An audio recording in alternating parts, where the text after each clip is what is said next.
everyone to Spooky Japan podcast. How's everyone doing? Today we have a very special guest with us, Michael from Parallax. How are you doing? I'm doing well. How are you? We're doing pretty good. It's about time you've been on our show. Yeah. Oh, I'm glad we could finally get our schedules to work. Yes. So in case anyone's wondering, he has stud next to his name. He did that for me because I told him he also needed stud in his title. So because I know people are gonna ask, why did he put stud? It's for me. So Yeah, I'm willing to do things for hosts on our network, so it's a, I'm happy to help out. yes, yeah. Like I said, it's definitely time you've been on our show. I was like, when is Mm-hmm. Michael gonna be on our show? Mm. Finally, that is now. Yep. So, where did your journey into paranormal start, Michael? So that is a very fun topic because it has a multi-layer answer. So it actually began at 2, but I wasn't aware of that until really I was in my 30s. So the reason that is growing up in a metaphysical community and atmosphere, a lot of experiences, I just was like, yeah, this was a really cool spiritual experience and everything. And then in my 30s, found out what I was calling spiritual experiences were paranormal experiences. So I was like, huh. So I grew up with the paranormal. That's how I feel. Like that's where mine did. I grew up in the church parsonage of a Baptist church up in Michigan because my dad was a minister, and we had haunted experiences in that house that we couldn't explain. And it's something that we didn't really realize until like after we were starting to move out that every family, because we never really talked about it, especially when every family member experienced the same things where we'd be home alone and you'd hear distinct footsteps walking down the hall. So you would think, oh, someone came home. So you'd go and look, and there's absolutely no one in the house and stuff like that. Right. And the fun one for me is there's like this new phenomenon that I've come across of everyone's like, ooh, shadow people, shadow people. And I was like, I grew up with them. I was like, I grew up and I'd see them out of the corner of my eye all the time. And so I was just like, ah, there's a spirit over there. No big. And then I was like, getting into the paranormal. And I was like, oh, you guys call these shadow beings. Okay. I think being when I came to Japan is when I seen the most shadow figures. That's because they're just spirits here are not shy. Like, Mm-hmm. yeah, I'm here. What are you gonna do about it? Yeah. Well, I think I would be most concerned if you were having like the samurais showing up. Because, Luckily, I haven't yet. No. That'll be on my side of this. Yeah, I was gonna say that might be more, when I get up there towards Irene, we'll see. Yeah. Mine, it's funny, and I tell people this. Japan, it's not really a large island country, but it's funny because spirits here are different. Like, the spirits here in Japan, they're different here than where Irene is in Tokyo. But then the ones in the north have their own thing going on too. So they're all completely, like, different. that's because of the history of the island. It was different kingdoms, and so they would have different. Like some had samurais, some had regular soldiers, some just were farmers. So yeah, you can't. It'd be like saying the United States has Native American spirits. It's like, well, yeah, but they're different tribes Yeah. represented in different ways, so you can't lump us all into one No. category. No. I think hers on her side it's mostly old and mostly sad how they died. They didn't have a choice on her side, and my side is mostly yes people. they died by their own hand. And you get the more deviant, the more jealous ones, and the more crazy, interesting ones on my side than her side. Her side, you just feel sad and sorry for. My side, it's like, yeah, you can't come near me. Like, you have to put up your guard more on this side than you do on her side. I wonder too if that would be because being around Tokyo, Hmm? that would mean you'd have more of the. I'm trying to think of the correct term for it. Is the ceremonial suicide, Mm-hmm. where they were found guilty of something and were given the choice of ceremoniously taking their life or doing something else, and so a lot of them would take their life. Not To, just that, but you find the train stations. They're jumping in front of trains. They're doing everything else on this side. It's just more. You got to be careful on this side, and you can't rent an apartment on this side unless you have a clairvoyant with you. It's just kind of like you don't want to be stuck in a situation where you're gonna be in trouble, like I was, and yeah, no one to help you because nobody believes it. Right? It's just more the dangerous side is on this side. yeah. So actually, I have an interesting question for you too, Hmm. because Japan, they build upward. Hmm. So if there's a spirit attached to the land, does Hmm. it affect every level, or how do you clear that out? Because You really can't. You can't. Especially, I mean, Irene had to move away from her apartment complex for that same reason. Yeah, it was on the 12-story complex, and people started jumping for no reason. I think it was residual energy because one day you'd be fine, next day you'd be out of your mind and you'd be jumping, and they jumped to their death.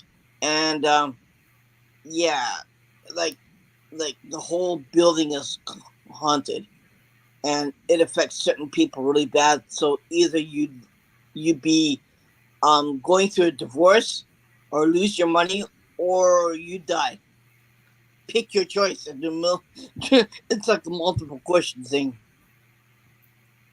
So yeah, that's what happens, and it'd be kind of like I find the whole thing dangerous, right? So we had to run. Actually, we had to run, and we left most of our furniture there. So I just didn't want to bring it here, so I just had to run. And that's all.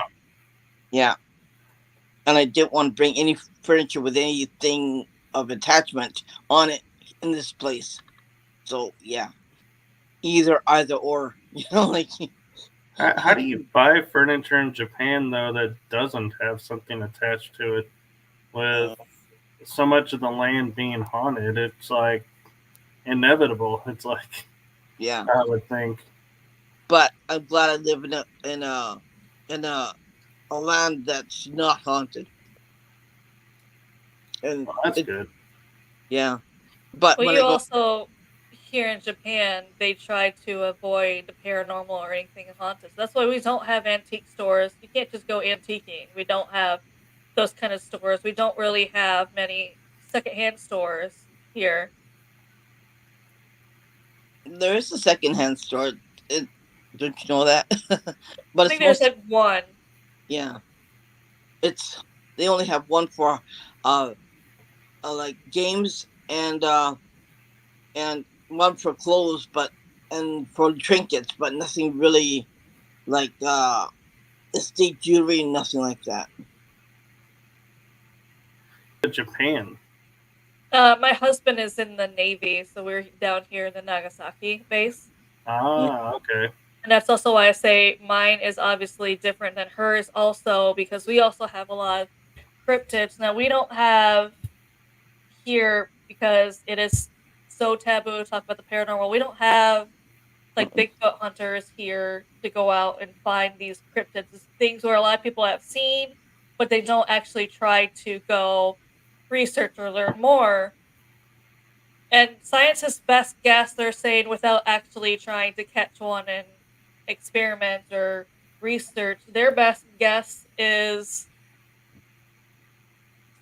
here in Nagasaki. I have like about 2 hours away, Nagasaki bomb area, and then about 4 or 5 hours north of me is the Hiroshima one. So they think a lot of the the radiation Fallout. mixed with either humans around it or animals around it and created these cryptids. So we have a lot more cryptids around this area than you would find in like Tokyo. Yeah. Yeah, that could make sense actually. I mean, that's how the Godzilla tale got started. As they were saying, originally was radiation. Now they're saying it's a portal from another world. So And now they're saying that there would be a Godzilla now than ever before, because they're saying, would it be because the radiation, or would it be because the the volcanoes? They're asking that question too. So we still don't know. yeah. So I don't mean to take over the show, but We don't care. We don't. I'm curious because talking about the volcanoes and stuff. What are your guys' thoughts of the underwater temples and cities and all that they're finding in Japan? They're saying it's aliens from outer space that created it. So is that your guys' take too, or? I can kind of see how that might be the thing, because as Irene can tell you, so every year there is earthquake, I guess, season here. Mm-hmm. Where every year there's certain times where you should be expecting earthquakes. Yeah. And the bigger one is the more people trying to look to the sky, because that's when you start seeing UFO activity. So they think maybe it's coming from the water here. Mm-hmm. Which kind of plays in that theory that some UFOs are in underwater. Yeah. Right. Or in the volcanoes or something like that. They're thinking that too.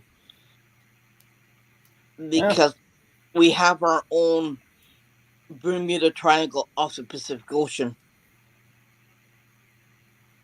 And not to mention down south is the Ring of Fire, which is its own little fun. Mm-hmm. Mm-hmm. And we get a lot of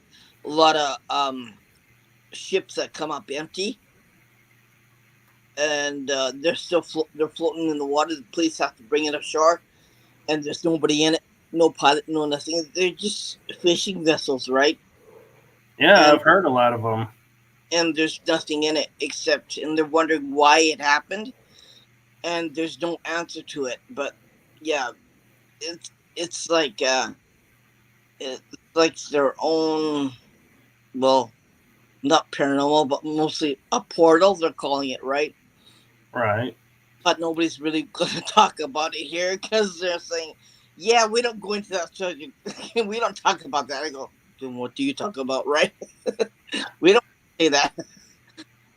Yeah, I belong to a Facebook group about ghost ships, and we get so many reports of ghost ships off of Japan, and where the ships are of all ages, from junks, which I know are Chinese, but they show up, and other fishing trawlers will show up, or fishing boats and naval vessels, and there'll be zero crew. Yeah. But the ship looks like it's in perfect condition to sail, but they can't explain where the crew is. Naval vessels too? There's been a couple of them. Yeah.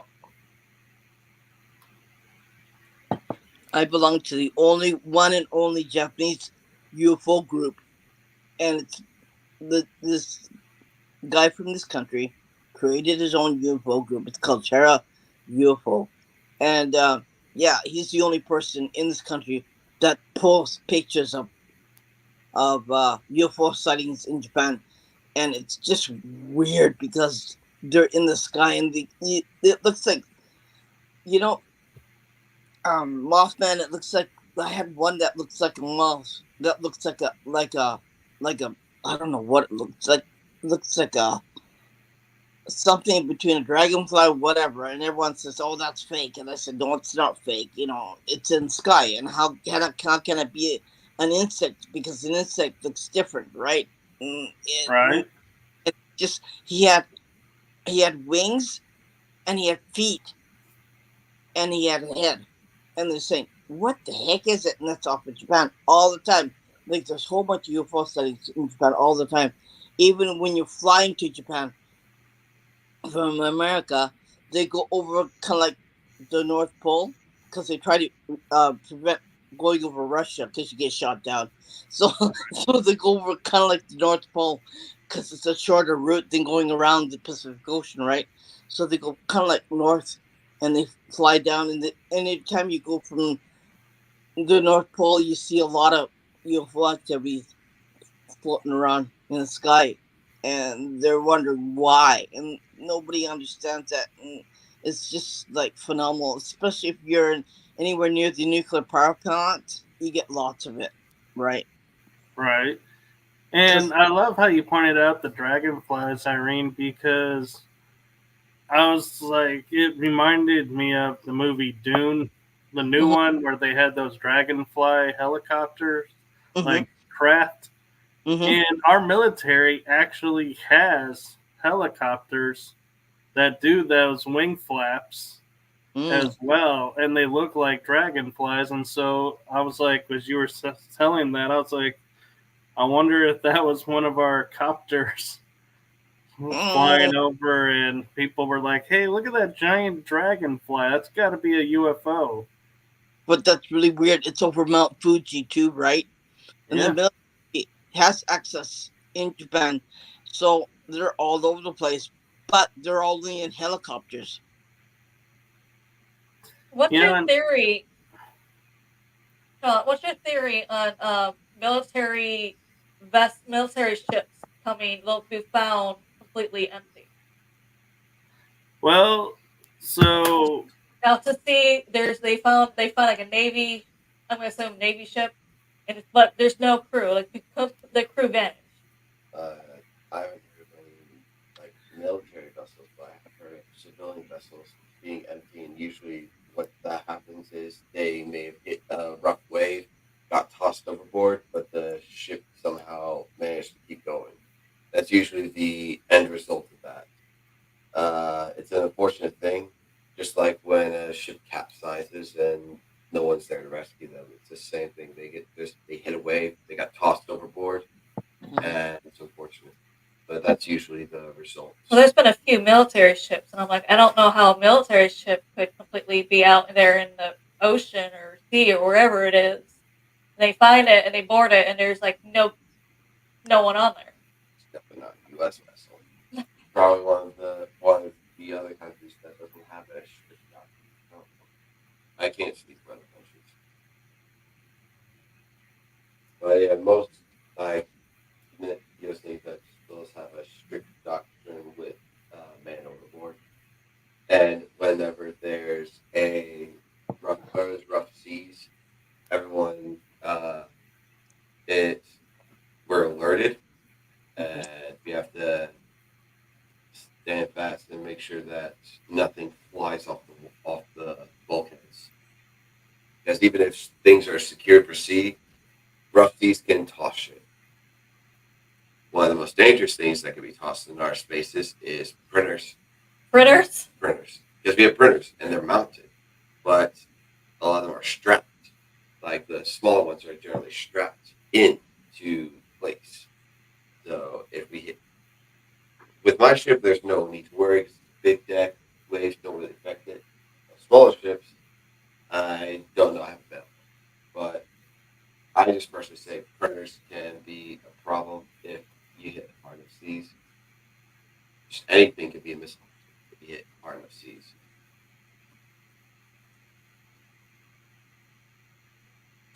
Yeah, this just wonder what your take is on military ships coming up abandoned. That's other countries. That's their problem, not my problem. Like that man overboard, I've heard it because Uh-huh. obviously there's the bay behind me, and even with it being docked, somehow someone still fell off the ship, and we could hear it clear for all the way from our house. We just heard the man overboard, so it's pretty loud. Yeah. So I don't know. I could mention a project that may explain the ships being empty, but I don't know how far you guys are into the rabbit hole, so to speak, of stuff that goes on. But if you look at the history, and I hate to say it with the military, it could be U.S. is we had the Philadelphia experiment, which they phased a ship out of natural space, brought it back, and people were inside the bulkhead. So it's not, it is possible that they continued the experiments and have figured out how to remove people and keep the ships intact, because military loves to play with getting the upper hand on how to sneak things in and get the upper hand. So there's a lot of dark programs out there. They do secret experiments. Like I've heard of and I know it's kind of going into the whole movie with secrets with the super soldiers. Everyone's thinking, "Oh, that's Captain America." I'm like, "Nah, it's what I've heard. There's real experiments where they're trying to make like super soldiers too." Yeah. Oh yeah, Montauk. Check that out if you want to know about them. That's one of the bases. But yeah, that I can attest that program is real. It is a black ops dark web program, and it does exist, and is a nasty, nasty program. And that's one people's theories about movies is sometimes a lot of movies are made to cover up conspiracy theories, because if you Google it, all you're going to do is find like Captain America pretty much. Right. And the Winter Soldier, yeah. But at the same token, though, you could look at it the flip side of they are disclosing that we are doing this by putting it in the movies. That's true. People have actually seen the Men in Black, but obviously if you try and Google anything about it, the movie pops up, so you really can't find much on it. Yeah. Right. And then Close Encounters pops up too, and that was supposed to be based on the true story too. Yeah, and I think that was in Colorado, wasn't it? Superstition Mountain was the mountain of that movie. There's also Superstition Mountains in Arizona that has some lore to it too. Yeah. Interesting. Yeah. Yeah, and I can tell a lot of, I think, you look into the ancient stories, and by ancient in America, I mean like native stories, and you can find a lot of legends around stuff. And if you look at it from the eye of a paranormal investigator, it's like, oh, we just hit jackpot. There is a base of operations over here for this, or a lot of possible activity over here. Let's get over there. It's funny, because a lot of UFO activity that they do show here is near Mount Fuji, and they don't, and there's always something, and Mount Fuji's in the background. That's weird. And it's just because Mount Fuji is haunted, right? It's also a sacred mountain, isn't it? Yeah, it's a live Yeah. volcano. And then you got the suicide forest, you got the 5 creepy lakes underneath there. It's just like that whole area is just really weird. And every picture that I've seen in Terra UFO has Mount Fuji in the background. And you're wondering, why is that, right? What is it about that place that's so interesting, right? It And is, and it's so sacred that yeah, I feel like almost like probably 85-90% of every anime I've seen has Mount Fuji yeah, appear in it, and it's yeah, like, yeah, it's there's definitely something about it. sacred and Yeah. active about that It, that's deep in the Japanese culture. it's kind of creepy. It goes between, there's a fine line between sacred and creepy, right? Right. It hits you in the creepy side and it goes in the sacred side. You don't know which side you're hitting is creepy or sacred. And when you live in Tokyo, like going not north that way, go, going straight towards Mount Fuji, is you got all these creepy haunted crypts or what would you call it, like grave graves of single like a samurai warrior or something. Like you get all these creepy, really, like you're going towards Mount Fuji, and then in these different areas in the mountains are these creepy haunted places that you can visit to on the way to Mount Fuji. It's like they're all clustered in that area, right? You don't know why.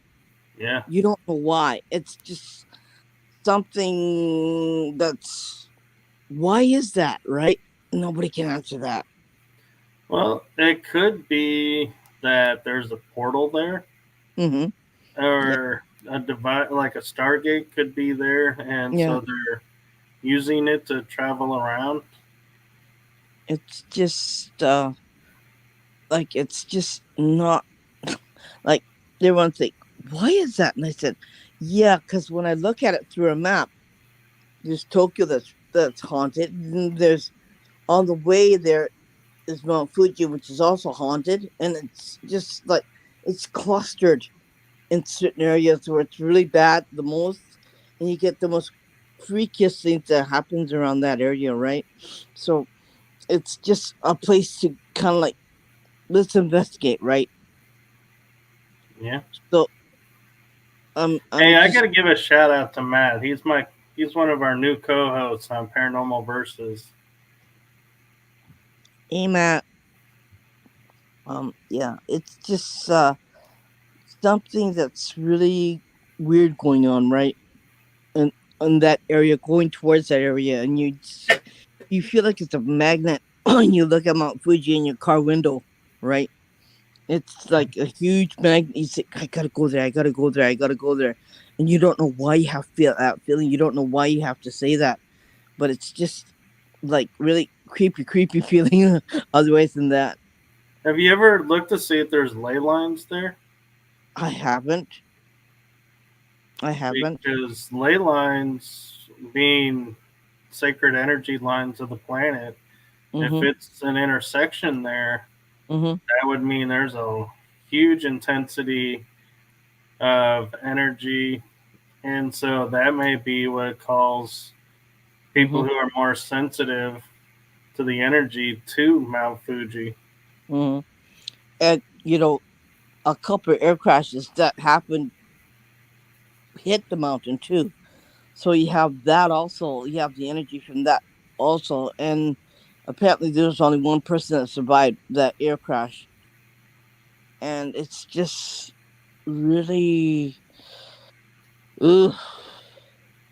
Every time you go over it and you see it through the airplane window, you just feel like there's something there that we don't know. And I don't know what it is. It's definitely my theory with the suicide forest. Suicide forest is right below Mount Fuji.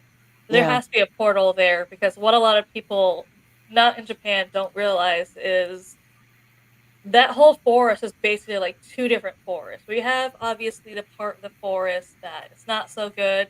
Nothing really grows. You don't see any animals. You don't even hear any birds chirping. Mm. Trees sometimes grow in weird directions that people can't. Even scientists are just like, I don't know why these trees are growing in all these different ways. And obviously, that's where people are attracted to go and unalive themselves. But there's also part of the forest that is completely different, where a lot of the locals around say we hike that daily because this part of the forest is peaceful. Yeah. It's beautiful, the birds chirp, you feel at peace. But we also know you don't take this path this way or you don't go past that point because that's where it starts to change. So it's like two Okay. different forests in that one forest. It's not the whole entire forest is obviously not where people go and try and do what they want to do to get rid of the pain to make Mm-hmm. it social media friendly, but there's also part of it where it's more peaceful. People feel at peace and they love hiking there and beautiful. And it's just it's two opposites in that forest. And then there's another part where the scientists who go up to measure the magma in the middle of the in the middle of the volcano, and that's also haunted too. And they've died climbing the mountain. They've died going down the mountain, and yeah, they don't know why, but my mother said, my mother said always that Mount Fuji is haunted. Yeah, I almost want to say I'm curious to look at the mystic side of it and be Mm-hmm. like, Mm-hmm. were ceremonies done on one side versus the other, and what kind of ceremonies those were? Because that might explain the division and why. If you think about it, like if a battle happened and someone placed a curse, that might Mm-hmm. explain why the energy is so low and Yeah. so That's like yeah. That's horrible in a way on Yeah. that one of side. my two theories is either someone portal opened there or someone did some kind of ceremony or I guess ceremony or curse there to draw that attention to that part of the forest. That's one of my two theories. I haven't been That, there to really feel it, and I feel like with how many people have gone there to do it, I feel like it'd be that energy would be too strong for me to exactly find that one area because I feel like that energy has to be so overwhelming with how many souls are still trapped in that part of the forest. yeah. Right. And the hard thing about it too is a lot of people, when we're talking about portals, they figure it's in fixed space. And so you can't, what they don't realize is, like, I can't say, yes, there's a portal in the center of Mm-hmm. the suicide force that's sucking the life out of everything. Because an hour later, it may be more in the southern side of the forest. The portals move. Mm. And so they're not fixed points. And that's what's challenging too is, you could sit there all day and say, oh, I cleared this spot, so it's great. Well, for Yeah. that moment, but as the energies are moving around and Mm-hmm. whatever's coming in what area Mm-hmm. could draw the portal and make that person worse. And that's why you Mm-hmm. have to be careful of the line is Mm-hmm. because energy attracts energy. And so if you're Mm-hmm. low, feeling, depressed and feeling like, Mm-hmm. I got nothing to live for, and you cross the line, that portal is going to be like dinner time. Yeah. Find you, absorb you, and Mm-hmm. move on. Mm-hmm.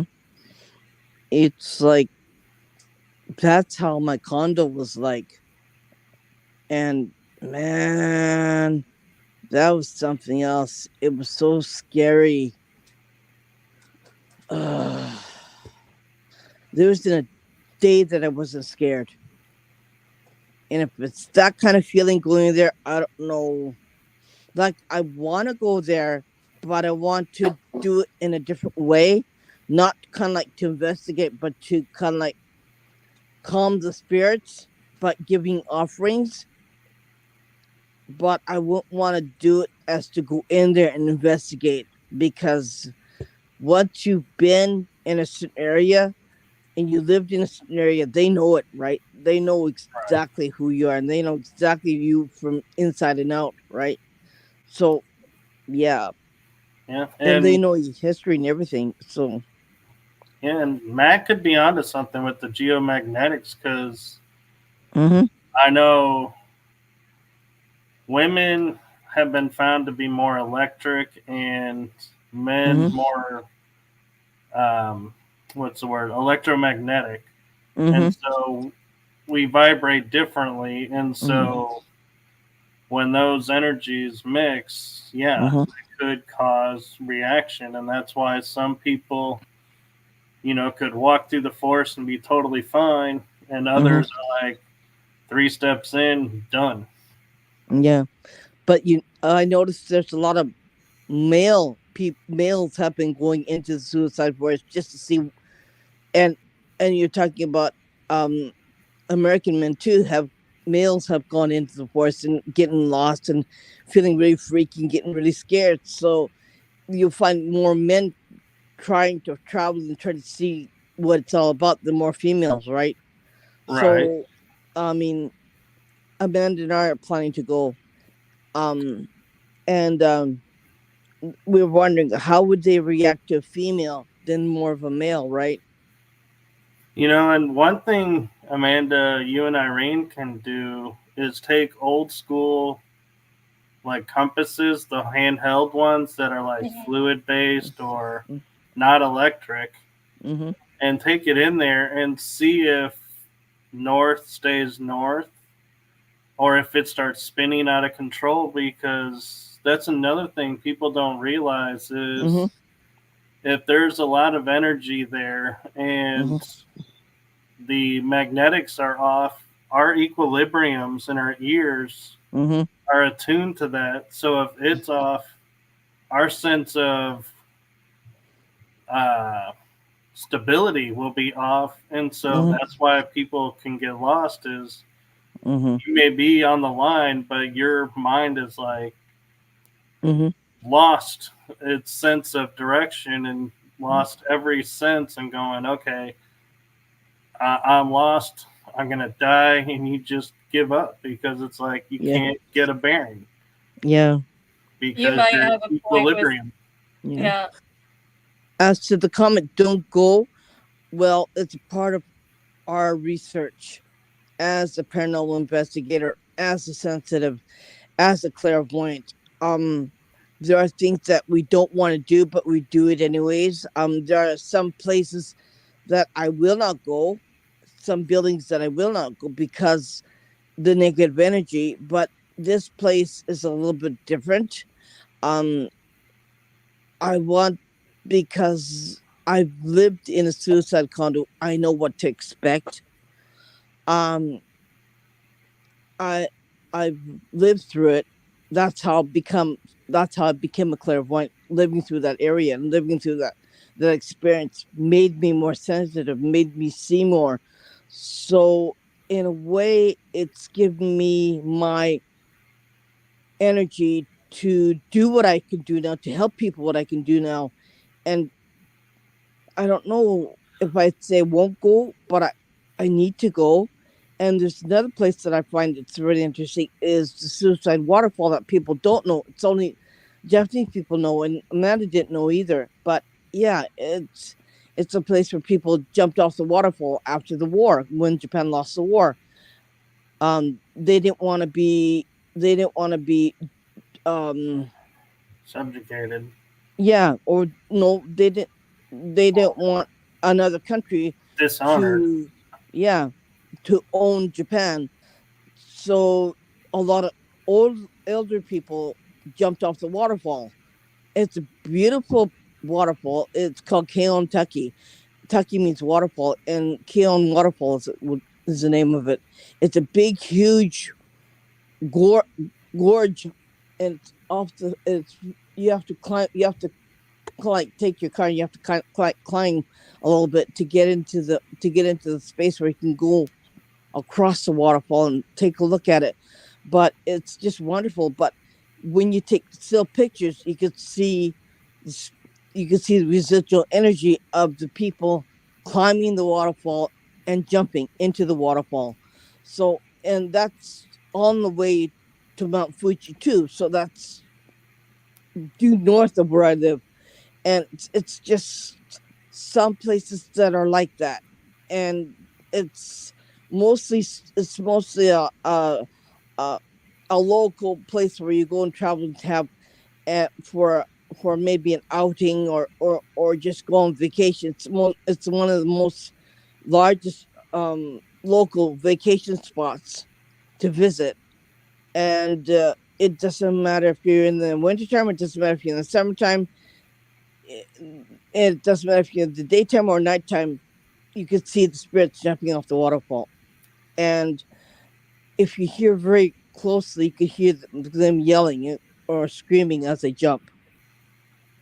So it's Right. just And one of those places that you don't think it's haunted, but it is haunted. yeah, and I would say, doing, as sensitive, as you may be, I would still say take someone with you if you are Yeah, going you to definitely do it. can't go alone Yeah, regardless. because Yeah, Going back to this, don't tempt fate. Going back to this, what you were saying, yeah, Michael, earlier is that once if you feel a little bit of doubt, you want to enter that part of the forest, it's going to feed off of you. There yeah, has been a lot of there is like a superstition there where if you do go to that part of the forest, yeah, don't follow any strings because it's strings to people are just yeah, like I'm just gonna go in, but I have intentions of coming out, and you find the body at the end of it because the yeah, energy they couldn't take it, and right. yeah, they couldn't take the sadness, so they just ended up yeah, Well, and one of the relieving the things, pain. yeah, and the other thing too is the energy when your mind starts experiencing something that it cannot process, mm-hmm, it creates an image that will, it feels like you may be, thinking about or drawn to. mm-hmm, And so if you're missing a loved one and you're in this forest feeling really sad, mm-hmm, like you're saying, there could be this string that's pulling you in, and what's on the other end of that string, your mind may be going, oh, look, there's your loved one. You can go have yeah, a moment with them, and you're Or- drawn in because of your sadness and mhm, everything. And then it's like, boom, you're trapped. yeah, and you can't come out of it, right?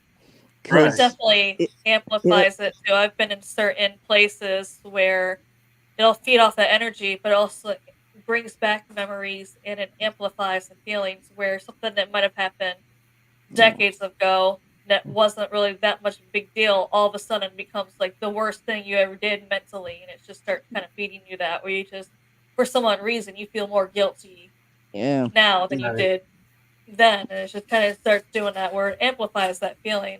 mm-hmm, Right. Like you Also, could have yeah, had a death and processed it, and you've come to peace with it, and you go into mm-hmm, the forest, and the forest may cause that person to appear and go, mm-hmm, how could you let me die? And then it's like you're thrown right back in square one, yeah, in a worse place, because now you're like feeling attacked, and you let this person down, and it's like you never felt that before. And so now it's yeah, like, ooh, now you get into possible depression, and bam, yeah. that's exactly what they're wanting.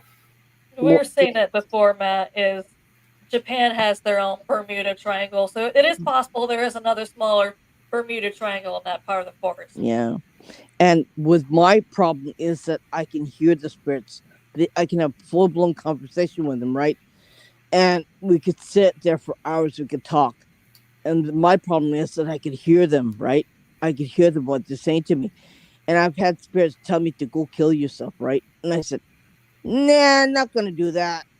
And then I had to turn it off until I moved to this place. But I mean, yeah, it's just like when you have 50 spirits telling you to go kill yourself, you think, not do that, like, so I have to turn off my hearing to be able to go there and just concentrate on doing what I am to do, aim to do, and then leave, right?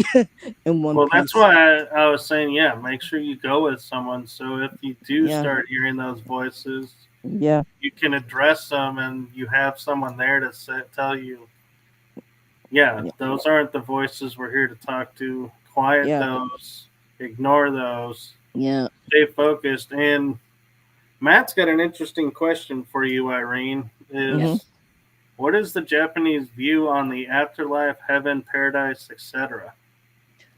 Japan is mostly a Buddhist country, okay? On Amanda's side, there are a lot of Christians because there's a big Catholic church. There's several big Catholic churches where Amanda lives in Nagasaki, because the ship, the Portuguese ship and the Spanish ship landed in Nagasaki first, and so they have a lot more Christians there than they have in Tokyo, on this side of Japan. So, um, if you are in pain, physical, mental pain, you are allowed to um not live anymore. You are allowed to die in as with honor. Okay, it's called dying with honor, and you're allowed to outlive yourself. And yeah, you're allowed to die, and hoping that you find peace and harmony and come back as a different being or human and live a new life. That's what they believe in. So it's just totally different. And even Buddhist monks go in a cave, drink a bark from a poisonous plant that'll dry your insides out and become a mummy, so they can live through the mummy. So, and that's illegal now. The police department has claimed it that's illegal, so you can't do that anymore, right? But that's what they did back then. And there are a lot of Buddhist temples with their mummy inside, right? And the Buddhist priests get new silk kimonos and dress them up, and then at the end, when they make a new at the end of the year, they cut the kimono up, and the people can own a piece of that and put it in the wallet as something sacred or something good for them, like lucky spiritually for them, so they can live throughout their life being spiritual and being lucky, right? So it's another thing that they do that's a little bit off, right? That people think, why would you want to have a piece of silk cloth that's from a mummy and keep it in your wallet and make sure and say that it's good for luck and good for a prosperous life? And I said, yeah, that's kind of twisted, isn't it? But no, that's how they think here, and that's what they do. And a Buddhist temple is usually for the dying or for the dead. A shrine is for the living. So it's just, when you're dead, you go to Buddhist priest. When you're living, you go to you go to like a Shinto priest or Shinto shrine as the living to give you better health. Or if you're sick, you go to Shinto shrine. If you're dead, you go to a Buddhist priest. They'll make sure that you go to heaven. So it's just, there's a fine line between the two. I'm So glad you one shared person, that because I've often one been curious the difference between the shrines and the temples. So I'm glad you explained that. Yeah. so one interesting thing here they believe here with death too is they have they believe in someone called Enma here, where he is like head of he is head of the underworld basically, where he is in charge of like punishment down there, but Mm-hmm. he's also head of the council that decides where everyone goes in the afterlife. He's also a more deciding person who Mm-hmm. decides where you go in the afterlife. Mm-hmm. Even though yes, he has that reputation because he's down there, obviously like I said, head of punishments, things like Mm-hmm. that down there. He actually does not want people to go down there if they don't have to. Mm-hmm. So if you're not a good person in life, he may give you some tests. And he hopes that you do pass these tests because he doesn't want you end up in the not so good place in the Yeah. afterlife. Right. And Yeah. I it's think the funny also. Egyptians had that too. Yeah, It's there is. funny. He is based off the Egyptian god, basically, of Yeah. that, which I forgot what the Egyptian god name was for that. Anubis. He's the guide to the underworld. Yeah. There's another thing here is that when you die, you see the Grim Reaper comes for you. We call it a god. So it's called Shinigami. Shini means dying. The god of the death, right? It's called translated in English. And the Shinigami will come and get you and bring you to a better place. So it doesn't have this really creepy feeling like the Grim Reaper does in the Western world. Shinigami is more like you're better off if the Shinigami takes you than something else takes you. Yeah, and to piggyback a little bit on what we were talking about with the mummy strips, Mhm.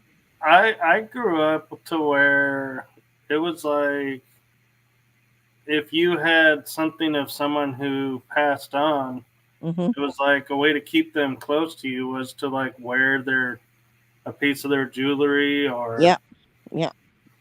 wear their shirt or just keep something of theirs around you. And so Mhm. I don't. It's like when people say that's creepy. To me, it's like it's not so creepy. It's more of honoring Yeah. and keeping a memory alive, not Yeah. the spirit, but the memory. Yeah. Because it's kind of like a blessed thing, right? You're blessed Right. with it from somebody's jewelry. You're blessed with your ancestors' jewelry. You're blessed with your ancestors' clothes. So you want to keep it alive inside you, right? Yeah, that's true too.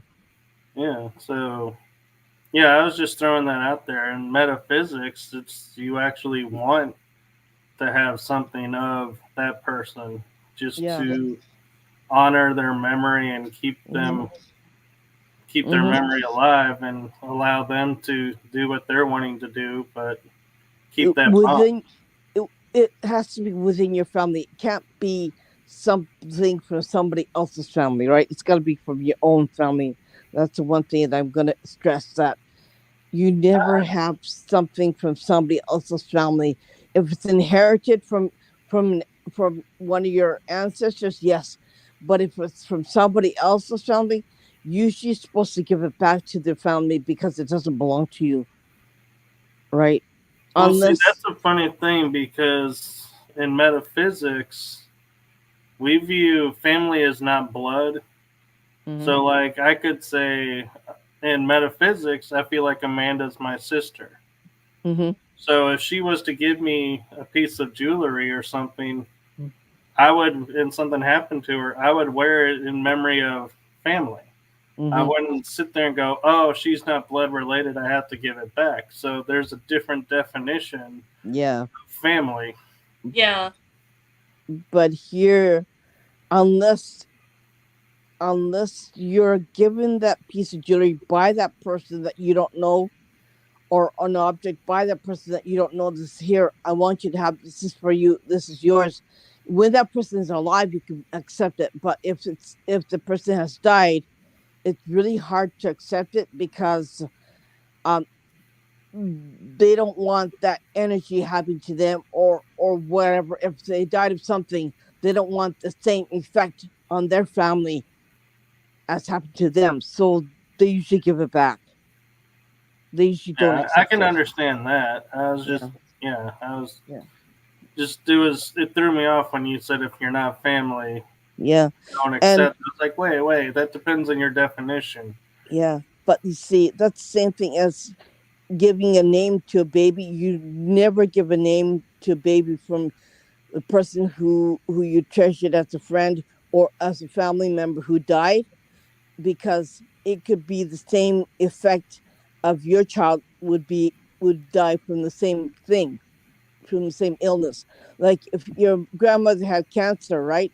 And you want to keep the memory of that person alive. So you give the same name, given name, as that child to the child, meaning that child could die from the same um, illness, like a cancer or brain cancer, it doesn't matter. So you never give a child a given name from a person that has died, especially from something really bad like cancer or an illness. So you don't do that. You give a child a new name that's not attached to anything. That actually makes sense in a way. I can understand that, and yeah, because the name would carry the energy and essence Hmm. and could imprint on Hmm. to whoever's coming around. Yeah. Like if you had a child that died from leukemia and you get pregnant again and you have another child, if it's the same sex that died, you give the same name, but you just don't, you give it a brand new name. Um, my children's name have nothing to do with my ancestors or anything else like that. We give them all new names and all samurai names of special samurai warriors who had a prosperous life and died of old age long time ago, but were really strong. That's the name that you can use, but you don't give a name that a samurai warrior has committed suicide or a samurai warrior who had died from illness. We never do that. It's very we're very suspicious people. Okay, superstitious people. So you always check out the history of that samurai warrior if you're going to use that name for your child. They it's like one country is really superstitious. If you want to call it superstitious country, call it Japan because it's really they live on superstition, right? So, Which does is the funny. name only affect the first name, or is the middle name just as energetically dangerous in the superstition? Both. You never do that. You always give them a brand new name or Okay, or or something that you or name that you liked, or the Chinese characters that you liked having special strong name. Yeah. So my daughter's name is like her first Chinese character is a flower, and her second name is a phoenix. A phoenix, beautiful flower that was born in during the sakura during the sakura hana flowers coming out. So that would be the springtime, and the second part of her name is like a phoenix. A phoenix would never die; it always reappears and comes back again, right? So that's right. a flower and a phoenix. But that's the names that we use. We always check out the characters and how many characters there are in the first name, and does it coincide with the last name? And depending on how many Chinese characters in it, it could mean like a negative number would be 14 or a 4. So you always have to check out how many characters in it, because if it's a really negative character, it means the child could die really young from an illness or whatever. So that's how superstitious we are, and that's how careful we are. That's why you'll never see the number 4 in this country. This Interesting. four, Just like we don't have 13 in a yeah. lot of places. But Amanda was going to ask something. I my think son we. was born July 13th on a Friday too. Yeah, I was gonna say four is definitely that's one thing we're taught here is like you said in back in America you don't have the 13th floor. You some some places also don't have like the 13th room. They just skip it. Here it is four for that same reason. Is the word four is also the same word as like death. Yeah. So there's elevators where it goes 1, 2, 3, 5 Hmm. or 12, 13, 15. Yeah. Yeah. Yeah. I've But seen here Not that. to 13 is make not a light bad of it. number. Yeah, not to make light of 4 being death, but it was like as you were saying that, my mind like kind of made the joke of, I wonder how many, I wonder if that explains why golf isn't so popular in Japan because you got to yell 4. Yeah, it's kind Koreans of get weird. four as well. Yeah, Yeah, could be the the same reason. people do play golf too. For it means she in foreign Japanese means death. So that's why Shinigami, the Shinigami, the death goddess, or anything that has to do with death is usually used the word four in it, then- or the letter four in it. Um, but 13 is not 13 is very lucky here. I'm wondering. Yeah. I wonder why that's why my son sees a lot of spirits. I wonder why that's why he's gifted. Because he was born Friday the 13th, and it was on the 13th, and it was at 1 o'clock in the afternoon. That's weird. And everyone says, and when somebody says, when is your son's birthday? Friday the July 13th. What day was he born? On a Friday. You go, you're kidding. You go, yeah.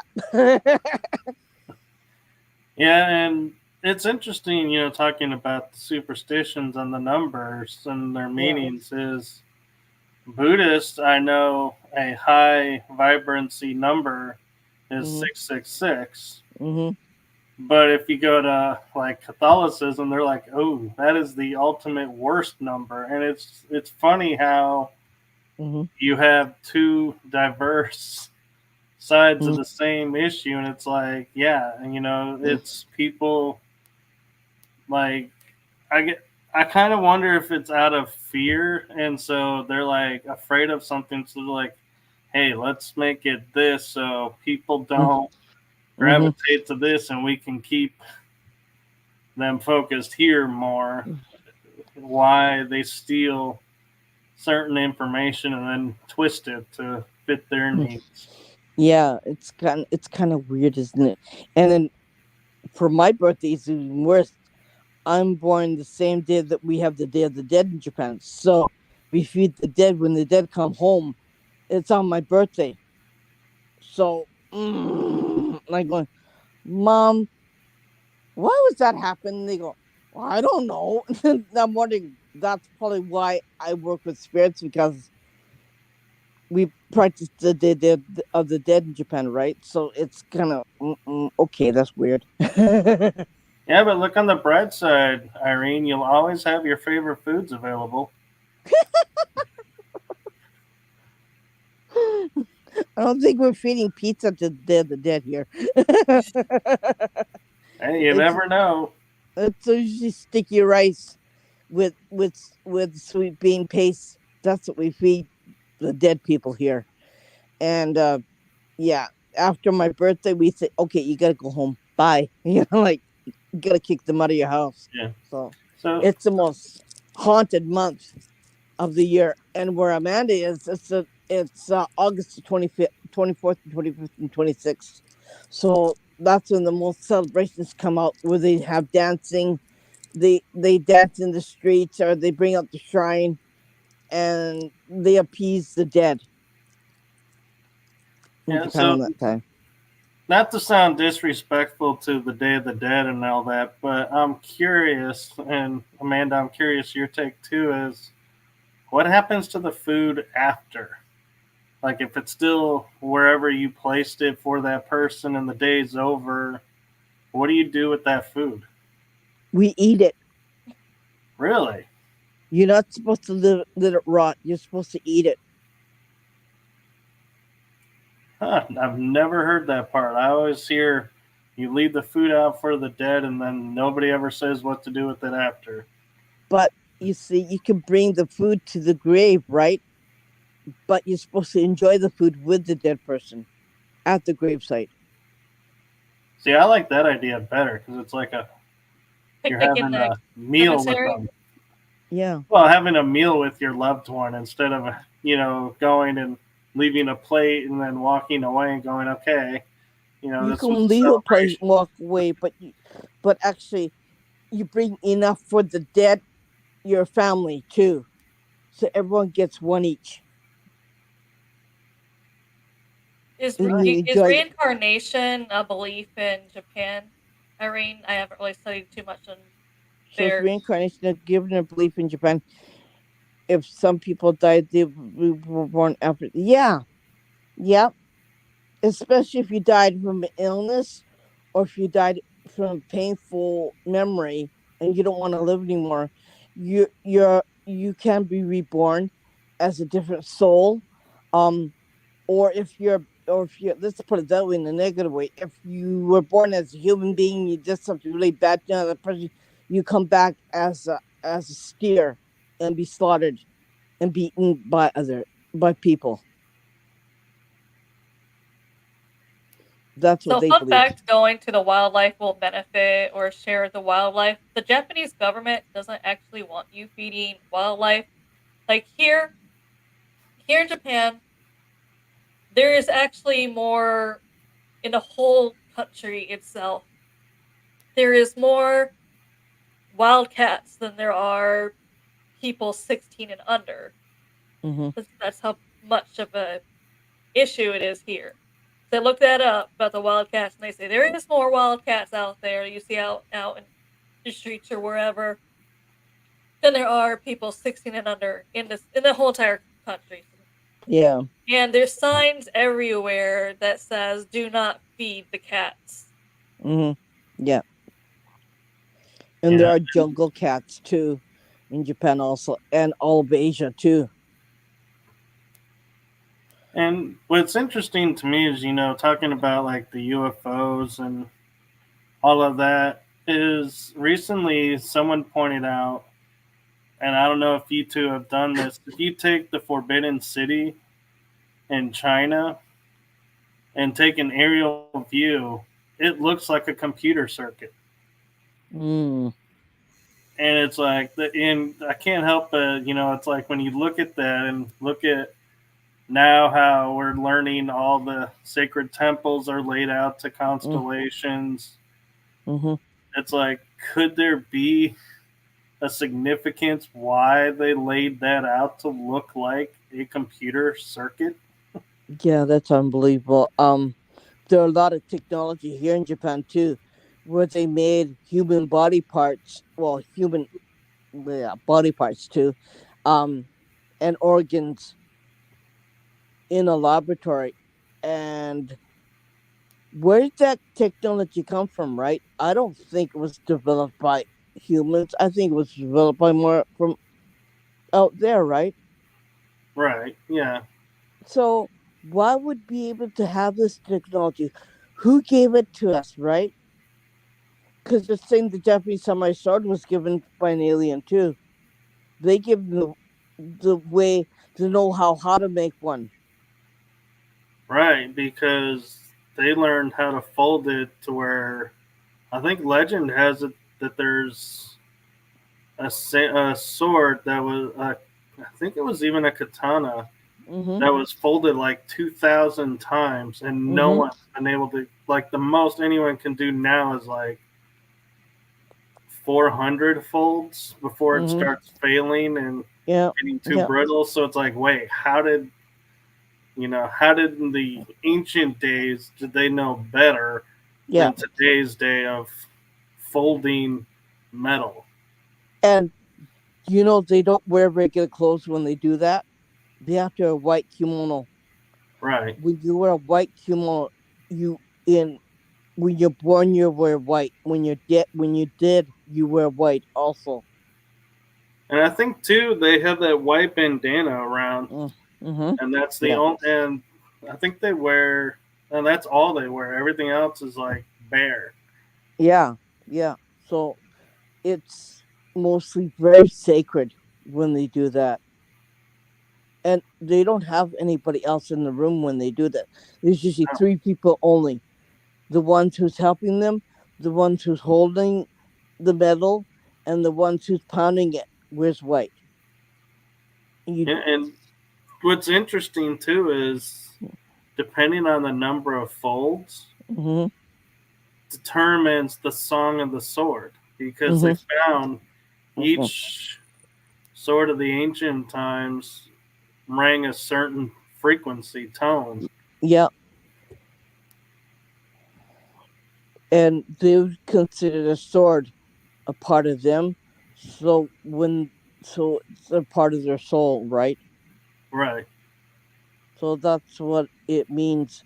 So that's why you find a lot of swords who were taken by Japanese family during after the war by soldiers are haunted, and they Yeah. don't know what to do with it. So this thing is so haunted, they don't know what to do with it. The best thing to do is give it back to the country, right? Well, And or the owners if they're yeah, around. yeah, and the country would find the owners that particular way. They they have records of people in the family records in certain areas have all family records, right, dating back to whenever. So they'd have that. So they would be able to find the family by reaching out to a historical society in Japan. So that's what they would do. But don't keep the sword some foreign country because it doesn't belong to you, right? And it could do pretty bad harm to you if you keep it. Right, because especially if it wants to be home, Yeah, it'll start vibrating and start causing. trouble in the Yeah, family, right? So it could unalive you too if you're not careful. So that's one thing that I really am against is like there are some paranormal groups in America that says we have this haunted Japanese sword. Yeah, we have to keep it this and this and this. I said, why don't you give it back? And I didn't say anything, but yeah, I should have yeah. said something, but I really wanted to say something about it. And I said, that's not Well, right. the other thing too is the Japanese, if I'm not mistaken, display the swords in a very specific way that honors Yeah. the creator and the family. Mm-hmm. Yeah, And if you don't do that, then the sword gets upset. And yeah, I mean, yeah, these swords are almost, in essence, living entities. yeah. It has And a so you soul. got It to has a think about body. that. Yeah, it has a soul. It has a body. It has a life of its own, right? And I've even heard stories, and I don't know if you two have heard these of even in battle, if somebody went to strike somebody in battle and the sword did not agree, it would not allow you to strike. Mm-hmm. Yeah, yeah, I've heard stories like that where, yeah. yeah. If there's one place where not too far from where Amanda lives is in Hiroshima, they have a castle, okay, but the castle got destroyed during the atomic bomb. But the castle contains several museum pieces of haunted swords. I mean, I went there. I think I told the story on this program. I went there. I looked at the swords. I got sick to my stomach. I had a stomach ache. I didn't feel good. Like I got dizzy and I nearly moved my cookies. And I said, yeah, I can't stand here. I gotta go and sit over there. Yeah, you can look there. I told my husband, you can walk around there. It's okay. He's not touchy feely like me, I am, so he can walk around and see things. And I said, I gotta go and sit down. I don't feel good. And he goes, why? I said, yeah, I saw the sword being stabbed by another person in the gut and his innards were ripped out of him. And I said, yeah, I can't do this. I can't do this. I can't do this. I was turning green and my husband, you're white as a sheet. I said, I know. I gotta sit down. Can I just move over there and sit down? I said, I don't feel so good. And they were some historical swords that were used back when, right? And I said, Right. oh, There's I even don't, stories of I think it was two of the top at the time in ancient Japan in the mhm, feudal age mhm, where they killed somebody with the sword that they weren't supposed to, mhm. and as soon as they were done, the sword shattered. Yeah. And they had to then go through retraining their mind, their Mhm, body, mhm. Yeah. and the sword to get it to fuse back together and Mhm. have someone be able to fix the sword. It wasn't a simple task of No, go to your bringing it all blacksmith and together and say, melting it "Hey, and melting it and creating another sword. You can't do that. You'd have to have a monk pray on the sword and have release of the energy of the sword. It's a special monk that does that. Like right, not all Buddhist monks are able to help you if you live in a haunted place. That's that's another part of the story that's totally different, right? So you have certain special monks that would help you, and not every monk is the same way in Japan too. So yeah, it's just totally different, right? yeah." So, I mean, to me, that just is another way of showing the soul of the swords. Is Yeah, you know, if you go against their wish, they'll Yeah. let you know by either stopping you or breaking, and Or it's you not getting easy to injured, fix. in the midst of doing something, right? Yeah, it could turn on you. Yeah. There Yeah. was once fighter who did have his sword turn on him and stabbed him instead. Yeah. And it could outlive you too. It could kill you too. So you have to be very careful about it. That's why they treat their swords very carefully in this country.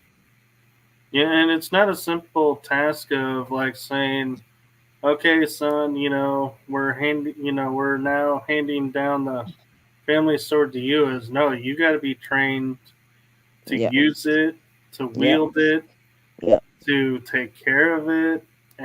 and accept it. It's not a simple No. like here in America. We just are like, okay, here's your inheritance. Yeah. No, it's not that easy with swords. No. And like swords, they say swords have a soul, and they do have a soul. So like everything else, it's almost like, here, son, here's my gun. I'm gonna give it to you. Right? You can't do Right. that. Yeah. It's just impossible to do that, right? Even an arrow, like here they use arrows, a bow and arrow too, in the past too. So the bow and arrow would have the same effect as a sword would too. Right. Each arrow was unique because each samurai or soldier would tie the feather a Mm-hmm. very specific way so that they would know if they were the one responsible for that death or Mm-hmm. not. Yep. Yep. And that's a misnomer too, is people viewed it, and a lot of foreigners when they would go would say, "Oh, that guy's the most skilled. He's got the most kills because he collected the most arrows." And it's like that's not how that operated. No. No. He had the most prayers to do after to Mm-hmm. beg forgiveness for taking so many lives. Yep. Yep. That's why in this country, after you, like, especially what I do, I have to go and get cleansed every time I do something. Every time I I conduct a session with the spirit, I have to get cleansed.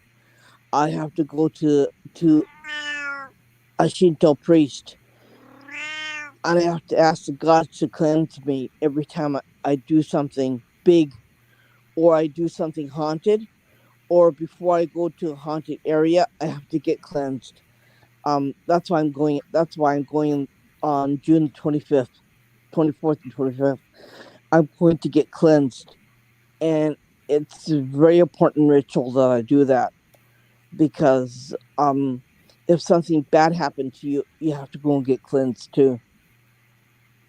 Yeah, So it's just like, you want to get rid of whatever happened to you, or you want to get rid of something bad that happened to you, or you want to help you from getting sick, or for being sick too much to help you, so you could get rid of that bad juju and come up again and be able to do something again. Then you go back and get cleansed again, right? It's just a regular ritual that we do, and yeah, it's extremely important. huh. Do you do that ritual too, Amanda, or do you have your own? No. I mean, I'm still learning the ones, but I'm still learning about the culture over here because I more studied here the urban legends and stuff here. That's actually how I started in Japanese paranormal, is doing a TikTok about urban legends of Japan. Hmm. Culture wise, I'm still learning. I don't know the in depth ones that Irene does, but I have gone to like the Buddhist temples and had them do like their cleansing thing, but it's not really in depth as what she does. Yeah. It's more of you go there and they have their own incense sticks, whatever. I don't know the proper name for it, but Uh. it doesn't really have a scent to it. It's just more of a, they made it purely to cleanse you. Like they don't use sage, so I guess it's their version of sage. No. Because you can't really find sage here either, because it's not something that they really believe in. No. So like I can't. If I want sage, I'd have to order online or have someone ship it to me. Yeah. Other than that, I mean, going into like the Buddhist temple and having them with their little incense sticks, Yeah. with smoke, cleanse your body, I guess, Yeah. or cleanse your aura, or whatever energy. It's called Osenko. Like I can't ever remember the name. I've done it before, where you light it, you cleanse it, and you stick it into the thing with their ash in it, and then you just kind of also to make Bring sure the you got it. ashes towards you. Like Yeah. Right. if you're in pain, you bring it towards where you're in pain. If you need a clear head, you bring it towards your head to clear your mind. If you have sore legs, you bring it towards the smoke towards your legs or to a certain part of your body that needs cleansing. That's what they do it. But I mean, it's a little bit different. My religion, it's not a religion. It's not a belief. It's just something that I do for my ancestors. I go to a Shinto shrine and I go in the temple where you usually don't go unless you're a certain member, and then you get blessed by the Shinto priest.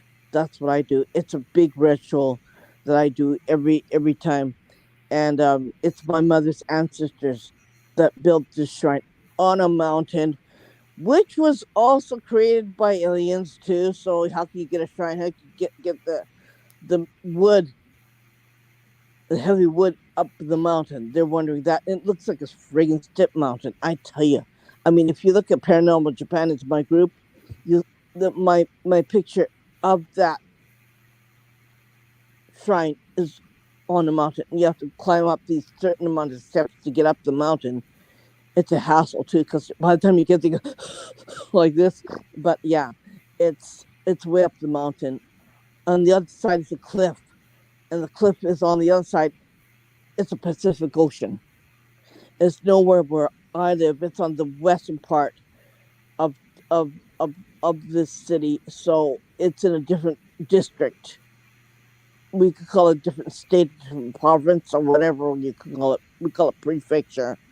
So yeah, it's the other side of the cliff where the Pacific Ocean is, and it looks like a forest, actually, to tell you the truth, and it's also haunted too on the other side of it. So it's really ancient and really old. So I want to go to that haunted area too. So I just want to see how it looks like right on that part because I haven't been there.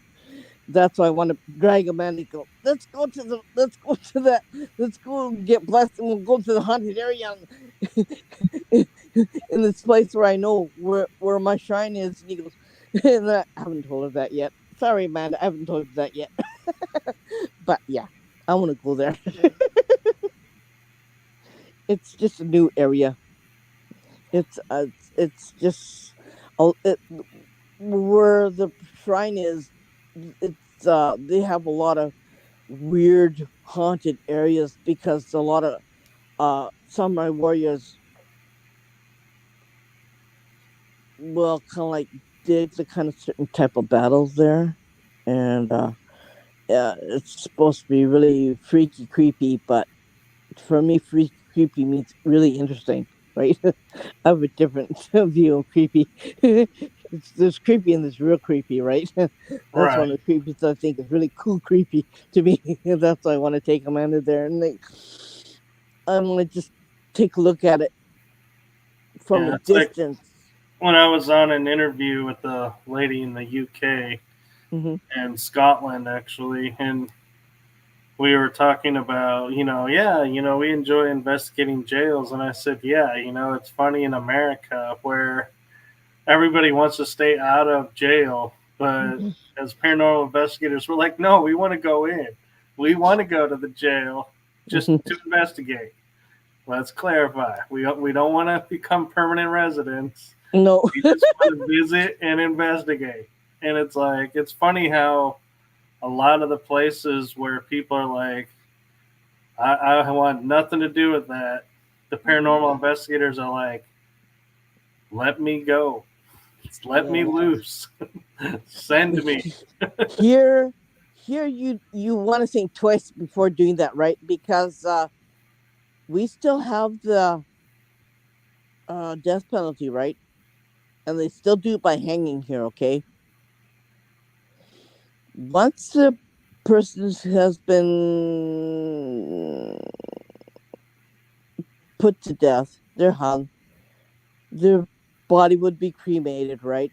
And their remains would be thrown in the forest. And there's one forest that's supposed to be that they use to do this. And I haven't got the name of the forest yet, but it's kind of interesting to research that one, where they just throw the ashes in the forest. And it's got to be littered with a whole bunch of bones and, ashes, right? It'd be I interesting would to find say out. so. And I mean, I don't know if I'd go there because of the energy, but it'd be interesting just to research it, right? and the other thing too would be because, especially if they were doing it in feudal times, the Mm-hmm. different caste, like if you had a high caste hierarchy person's ashes mixed with a low caste, you got to be thinking those spirits are sitting there going, wait, why are you here? And the other Yeah, one's like, what makes you think you're better than me? You're here too. And, you yeah, got that going on. yeah. It's just because the families don't want. They'll be ashamed to the family to bring them and bury them in their plots. So they said, yeah, we don't want their ashes. We just get rid of it. So that's what the families would do. So they don't want their body, right? So unless there's special permission from the government that you ask to have their body, their remains, you can do that. But if most families don't, if one of the family members created a crime, so the ashes would be thrown in the forest because nobody wants them. And that forest, I haven't found the name of it yet. I want to do some research about it, but I don't think anybody higher would be done that way. It's just if you're a criminal and you did crimes and you're sentenced to death, that's what happened to you, right? Yeah, that could be. And Joshua is funny because he says can't afford X or space track. That, yeah, Yeah. that's becoming a thing now. And the States is you can book a shuttle ride for your deceased ashes and release them into space. And it's like, part of me is like, have we run out of so much space on our planet that we're now filling space with our loved ones? Or, it's just, Yeah. I think there's so much junk in space now with junk parts from from satellites and everything else. Like it's just full of junk, right? I junk know, that we made. yeah. The junk that we made. So yeah, I mean, now we're polluting. Now we're polluting the space, right? Yeah, and I mean, it's funny because, it's like we think about, all the old satellites and old Yeah. debris of ships and stations up there that Mm-hmm. just gets discarded, and eventually the orbit will decay and it falls back to the planet. So really, we are still junking up the planet, but Yeah. the hope That's why is we want it to go. That's burns. why people are saying we want to go elsewhere outside the planet. I said, so you're gonna jump up Earth so you can go elsewhere and junk that one up too, right? Yeah.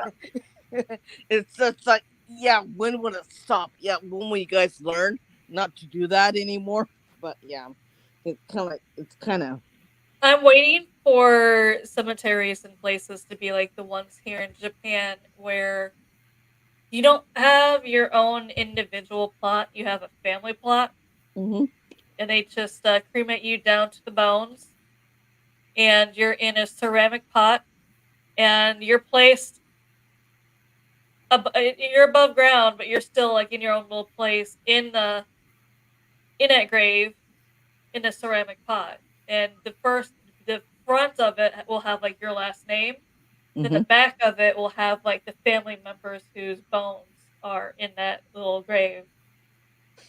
And it's encased in marble, so they can remove the caulking of the grave and put another pot in it, so it can be like, like your husband will buy a plot, so his wife will be in it. The children who grow up and die will be in the same plot, so the ancestors would take care of the plot. And buying a plot is like $30,000. You know, it's interesting you bring that up, Amanda, because to me, it's like the next step I would think is in conserving land is instead of having everybody in their individual pots, be like everyone's now going to be in one pot. Mm-hmm. Well, everyone dies at a different year, right? So that's why they're in their own pots. Right, but what I'm meaning is they're going to take, because they need the space, and go, okay, instead of having these 10 pots now, we're going to put one centralized pot, and when the next person dies, we're just going to add them to this pot, and the Yeah. next person, and the next person. So your family is going to be truly family, Mm-hmm. and I hope you all love each other, because I was you're gonna going to say, be you better mixed pick your together. family wisely. Yeah. Yeah. At least the ones you marry into, because Yeah. you're spending all eternity with that married family. Yeah. Yeah, especially if you got buried with them over your own family. Yeah. So it would be like my husband's family would be in the same plot as me, but I say, I don't want to be with your father. I don't want to be with your mother. Like, I don't want to be with my in-laws. But having a plot is very expensive, right? So you just It can't is. bury one person in. So, and That's why a lot of people are starting to do the cremation, yeah, because you don't have to spend it on the lot, and you can just spread the ashes in certain places with permissions. yeah, Yeah, but now you can also do stuff with the ashes, like have it turned into diamonds for your family members. Yeah. Yeesh. I don't know if I could do that. Yeesh. I don't know if Some I people do could. that though, where I've heard stuff where they'll get a diamond, turns out it was grandma. Yeah. And would that be haunted too? You're wondering, right? I've always wondered that because it's starting to become it's a newer thing, and Mm-hmm. it's starting to become more of a thing with people. But I've always wondered if you're wearing a diamond with, like, I'm gonna assume grandma or great grandma or whoever. I always wondered if that's gonna be haunted or not. You know, I would venture to say no, because it's your loved one. So, I mean, unless this person is being, that you're with, is treating you horribly, Mm-hmm. I would think your relatives will be happy. So, not really acting out, but that's just my personal take of, yeah, you know, if the family approves of the guy or the gal, you should have no issues. But if they start mistreating you, then yeah, I'm sure family is going to start sticking up for family and being like, yep, you need to Yeah, straighten out, or you're going to be visited by us on a whole nother level. this Yeah. is how I feel. I feel like it would have that person's energy, and that's why I'd be so iffy about wearing a diamond of was made from someone's ashes. My biggest also fear though is one day I'm gonna buy a piece of jewelry and find and not know it was someone else's grandma in that Mm. diamond. Well, here's the twist to it too, Amanda, is you're hoping the company is reputable, Mm-hmm. and actually when they say this is grandma, it's grandma and it's not somebody else. Yeah. Yeah. Yeah. That's true too. And you know, you would know from a jeweler that if it's real or if it's made from ashes, like a man-made piece, you'd know because the jeweler could tell you if it's real or not. Yeah, but Yeah, but can if you you don't imagine that buy jeweler's face going, Mm-hmm. This is not a real diamond. This is someone's ashes going, their face of, did you know? Yeah, but I'm saying if you buy it for like an estate sale or even a garage sale, you think this is a Yeah. cheap piece of jewelry, and Yeah. you end up buying it because you think it's nice. You're not gonna immediately take it to a jeweler. You're gonna wear it for a while, thinking, "Oh, what a nice piece of cheap jewelry. I'm gonna wear this." And it turns out Oh, it's their grandma. you see, my husband was a jeweler. Okay, so first thing what I do, I was take it to a jeweler and have it appraised. That's what I would do. So Not I think everyone does that though. I'm a Yeah. little different, right? I work a little bit differently. Yeah, That's especially if there's like a family crest to it, then you really gotta wonder what's in the crest. yeah. That's interesting too. In Japan, people don't notice it, but even you're supposed to witness the cremation of your loved one. Okay, you're supposed to go to the crematorium. You're supposed to be watching them as they get cremated, and the Buddhist priest is saying, chanting prayers as they do it. Um, Pets, you're supposed to be witnessing your pet being cremated too. So it's and like I said, at the funeral, you put the bones in a clay pot using long chopsticks, right? That's why you never had a piece of food with your chopstick and another person taking it from their chopstick. You never do that because that's the only thing you do in the funeral, right? So it's just there are rules and regulations with eating too, and you just don't do certain things because you'll get you're not supposed to do that. Like yeah, Yeah. but it's kind of morbid watching your pet being cremated. I just don't. Yeah, I couldn't do it. I don't do that, and I don't like watching somebody else being cremated. Like I had to go to several family funerals on my husband's side, and I always end up leaving the room and sitting on a chair someplace else because I don't like watching it. I don't like being there. And I'm saying, no, not gonna do this. Not gonna go there because the first time I did, I had nightmares right through the whole week, and I couldn't sleep all night. I go, ooh, that it just creeped me out. I think it was a shock to my system because yeah, first time I had to see it, and I went like this, and I said, I can't do this. And I couldn't You sleep know, for. and I just had an interesting thought pop in my head of we do the jewelry or different, like you could do spires or that light up or different things with people's ashes, Hmm. but nobody does anything like that for the pets. You can buy. I've heard of companies doing it where you can send the ashes to get I got your this. pet also a diamond. My cat died in March.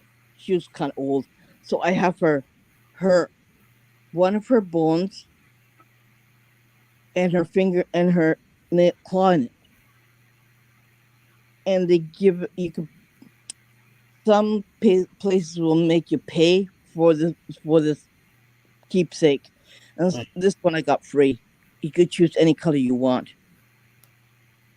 right? Yeah, it's just I was thinking like, when you go to places to cremate your pets, they don't hand you a flyer and being like, hey, you can have your pet, turned into this piece of jewelry or No, they this, don't. like you see with your family members. And it's like, I was just realizing and thinking, man, that's kind of harsh that we don't do that. No, And at the same time, though, imagine if you had a cat that your partner hated yeah, that passes on and you create a ring and you give it to him and he's going to get scratched up every time with that ring and be like, what is up with this ring? And finally say, well, remember our family member that you really hated? You're wearing him. yeah. Like here, pets are like humans. They're not cremated to the bone. They're not cremated to the ashes, so they don't grind the bones to ashes here. they keep it in a bone form, right? Okay. So that's what they do. So the clay pots would have the skull all intact. It would be a big clay pot about this big, right? Yeah. And they sit on it, and they put all Ooh, yeah. here's a good one, Amanda and Irene.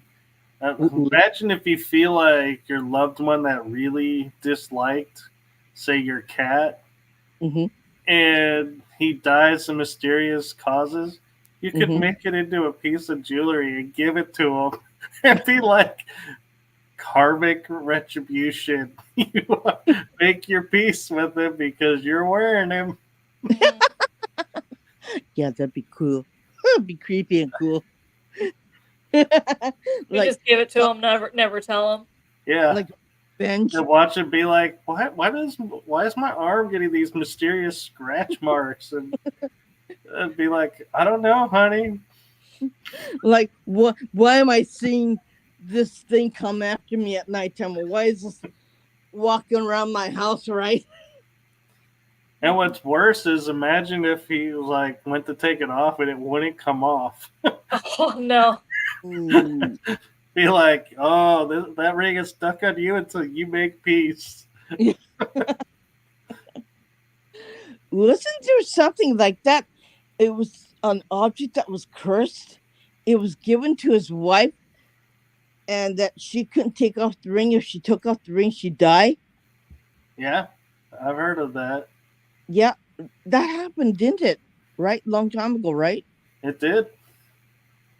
I don't know Oh whatever came of that ring, but no, I don't know whatever happened to the wife either. I think she eventually took it off because otherwise she'd still be walking around. Yeah, that'd be really. That's interesting too.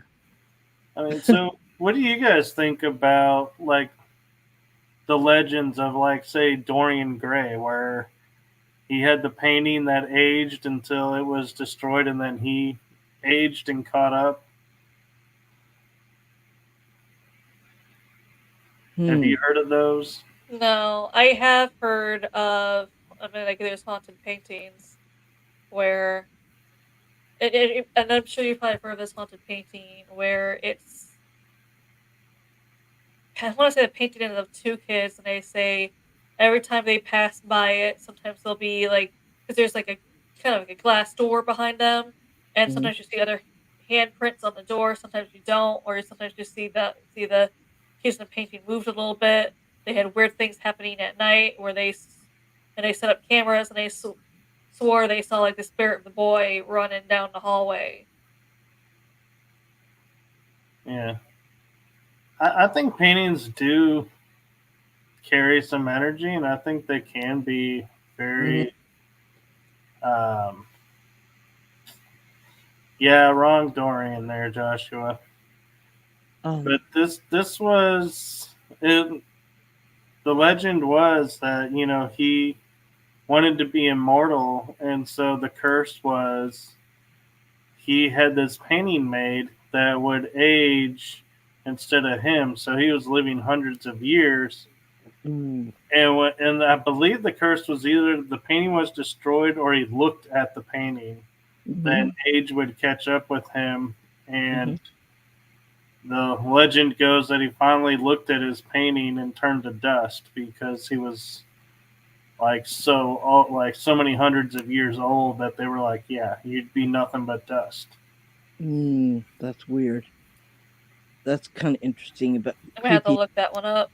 Yeah, there are paint like there are artists here that paint haunted paintings of spirits and stuff like that. People don't want them in their house because they're kind of like freaky, superstitious people, and I don't have anything like that in my house either. But a lot of people who are interested in right like them and do hang them in their house. Yeah. Um, it's like yeah, they're not married anymore, right? They're kind of like divorced and single by now, right? People who do have them, but yeah, they are creepy. They're not for sale. The thing is, that you can't find them anywhere, And you can't find lithographs of them either. It's just like, where do you find them, right? Right, and I'm curious if Japan ever went through the phase. Sorry, that I think went through Victorian England. I think did it, and America did it for a while, where when your loved one died, you would pay to have a photograph where you're all standing together as a family, Yeah, and they see were those either photos. sitting in a chair or standing with you and being photographed with the deceased.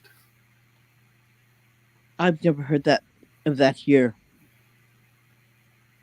They did it with family members then. I've seen a lot of those pictures. They did it mostly also with children, I believe. Like if your child Yeah. died, Right. you get the one last family photo with them where they dress the kid up. Uh, You just do that one last family photo. Yeah. yeah. And I've even heard of some of the photos where they said that the kid looked so bad that they actually were paid to put makeup on to make him look better. Ooh. And it's like, yeah, that's even creepier when you look at this deceased kid with makeup on to make Yeah. him look real. Hey, Nikki. Luckily, it was black and white photography at the time, not color, Yeah. but still. It's really creepy, isn't it? When they have to do that. Here, you'd have a family photo at the at the at the cremation place, right? And everyone would stand together and have and take a picture of everybody at the funeral place. But to me, even that's creepy. Yeah. And I never took a picture, but I know people would take pictures and put it in their photo album. When after Granddad got cremated, there's everybody together in the photograph, and they'd have a family photo. Because the only time when people would take time out is for a wedding and a funeral, right? Right. So they'd have that, and they put it in their photo album. And I bet you they're friggin' haunted too, you know? Oh, I bet. And talking about the cremations and everything and funerals, I was watching on TikTok and one of the videos that popped up was Jeff Dunham. I don't know if you guys are familiar with him, a ventriloquist. Mm-hmm. Yeah. And one of the puppets goes, "Oh, you should totally go to a funeral and be sitting there, and while everyone's sitting there crying over him, use your voice to go, 'Hey, I'm not dead,' and watch Oh, everyone freak out." And I was like, that would be so wrong. Or let me I out. feel like that was Walter who said that. I think it might have been more of Ahmed. It could have been Ahmed, yeah, because he does jokes like that too, though. It would be kind of creepy. Saying, "Let me out of here! Let me out of here!" Yeah. You're like, "Hey, I didn't die yet. I'm sorry, I was asleep." Yeah. Watch everybody like faint and pass out. Like what? Like ooh, yeah. Or start running out of the room, right? Yeah, wouldn't be able to do that. Nope. Nope. Sorry, nope. Yeah, but I mean, To be one way to get banned from every family funeral. Yeah. Yeah. Be like, I don't want to go to any more funerals. So what can I do? Yeah. Let me learn ventriloquism. Oh gosh. Oh heck no, it's that one. And the worst thing to do too would be is, if you think about it, be like, say you're in Japan attending a funeral, and then you start throwing out in Spanish, "I'm not dead yet," and be like everyone freaking out going, "When did Grandpa learn Spanish?" Ooh Who dear. has taken over Grandpa now? Ooh. Yeah. I think that's why in Japan, to make sure a person's truly dead, you have a 24-hour period pass by. So you have to be, it's called Tsuya in Japan, where you have 24 hours. So you have to make sure you have to be in the same room. You don't have to be in the same room. You have to bring the body home, right? You put him on on a futon, and you lay them down, and you dress them, or people take them to a, a place where they held funerals, and they dress them, and you have to be with them 24 hours to make sure they're dead. Yeah. They that's why in Victorian England they developed the bell Yeah, that's tied to the grave yeah, because people were being buried alive because they would yeah, have sleep paralysis or yeah, something that would yeah, make yeah, people think they were dead and they yeah, weren't. yeah. And I think that's why you will see less. Um, the card you can fill out when you're dead, that you can give organ donations. That's the way they Right. don't have that here. You only can, even if you fill out a card, let's say you can give your organs after you died. It's really not. It's without the realms of the law, and the doctor cannot touch your organs, because it's not permitted religiously by Buddhist practices, or is it permitted by the doctors allowed to touch you? They're not allowed to touch you. So Um, basically, if you need a transplant, you have to go to America and spend yeah, yeah, money.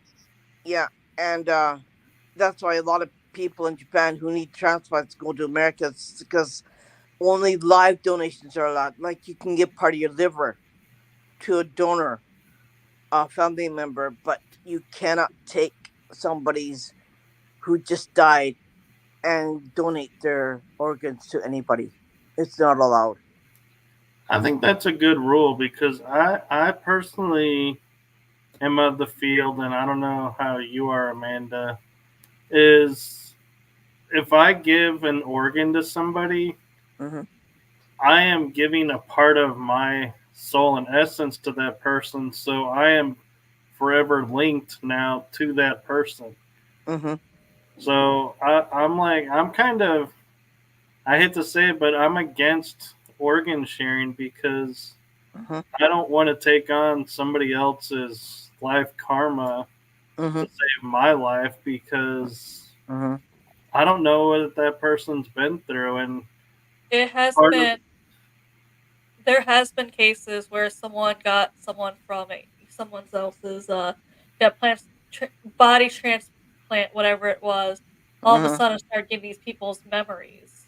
There has yeah, been Yeah. those cases. They actually went to go talk to the family member. Turns out it was actual real memories that they're Hmm. having of that person. Hmm. So it's like they lived like two different lives because they still had Hmm. all the memories from the person they got the whatever organ they got. But there's also been one study where not really study. There was one case where someone got an organ from someone who passed away and passed who unalived himself. Hmm. He got that he got one he got a transplant from him. He ended up marrying the person's widow, and Hmm. he unalived himself the exact same way as the person he got the organ from. yeah. That. And there's also cases of like when before they get an organ transplant, say they hate Italian food. After the transplant, they're like living on Italian food. Yeah. It's like their personalities, their I've heard of that. tastes, and a lot of things change. Yeah.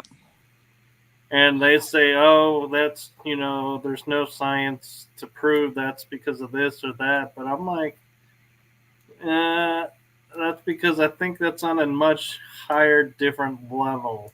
Yeah. Science is saying, yeah, your body's rejecting this, or, oh, it's normal, just it's a phase. Yeah. No. Yeah. How do you There's got to be yeah, something like behind it, but you see, they don't want to research that area, right? Because it's right? kind of like a taboo, right? Right. And we're on this side, on the paranormal side, but yeah, it's taboo, but we're saying why? Like we have this big question mark, right? And I think we're the only ones who are saying why, and why isn't everybody else saying why? But they don't want it. They just yeah, we won't want to talk about it, right? But Yeah. we're the only ones who are talking about these why things, and why isn't anybody else thinking about that? They said nope, nope, nope, nope. It's just I think we're the only ones that are open Yeah. to And There's also been a case where someone got an organ from someone who's bilingual, and this person who received it never spoke another language, but all of a sudden, once they got that organ transplant, they started speaking that language fluently too. They're like, yeah, how do you just one day wake up and know another language? I mean, I wish I yeah. could wake up and know another language fluently. yeah, and to piggyback what you were saying, Amanda, about the relationship where he married the widow, Mhm. I could see mentally being like so distraught because you're like, am I really in love with this person, or is it the organ that I got that's in love with them? Mhm.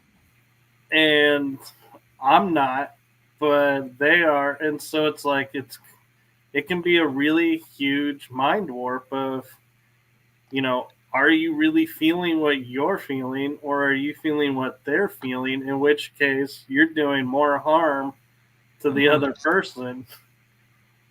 So I could It's They see end up why you would react that way. it's like a conflict, isn't it? Conflict of Yeah, interest. they And unalive themselves the exact same way that the person got the organ from did. So that's even. I'm like that also has to be so much worse on that widow. You're a widow twice, the exact same yeah. method as that he did. and it'd almost be interesting to scientifically take the organ that was donated to another person and Mhm. see if it happens a third time and be like, and say, okay, science, you cannot tell me it's not attached to the organ Mhm. if it's happened now a third time. Another weird thing is going on. I don't think any of you guys know about it unless you're from this side of the Pacific Ocean. Is that in China they jail you for frivolous crime? The only reason why is because they need your organs, right? Right. So you be in front of a shooting squad, and they have a doctor harvesting your organs as soon as you're shot Yeah. and selling it on the black market. Yeah, I've heard of that. Yeah. So that's still happening even in China, even to this day. There's even cases where people are attacked on the streets and they wake up and they're in like an ice bath or something, and they're like, yeah, organs have been stolen from them because Yeah. people need it. And the one thing, though, I gotta say that I find interesting about that is organs are to certain blood types. You Mhm. can't just take Yeah. a kidney and Mhm. throw it in someone.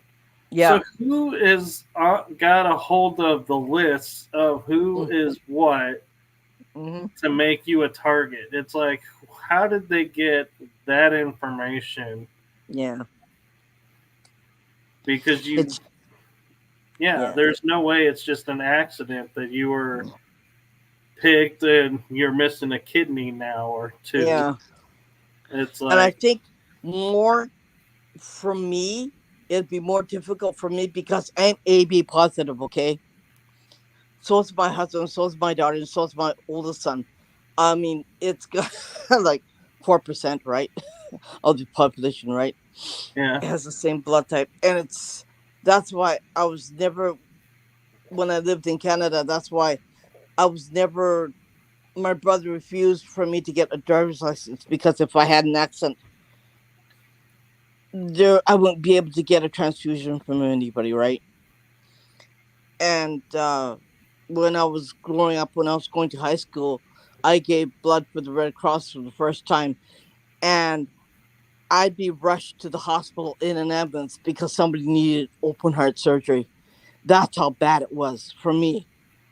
Yeah. And in high school, I was the only person who had AB positive. My other friend had AB negative, and there was only one, me and my friend. We were the only people who had the same blood type, but one was positive. I was positive. She was negative, and so it's really difficult for me because I can't do, like, I don't even go out on my bicycle anymore on the streets anymore since I moved to Tokyo, because there's more traffic and it's more hectic and it's scary as hell for me.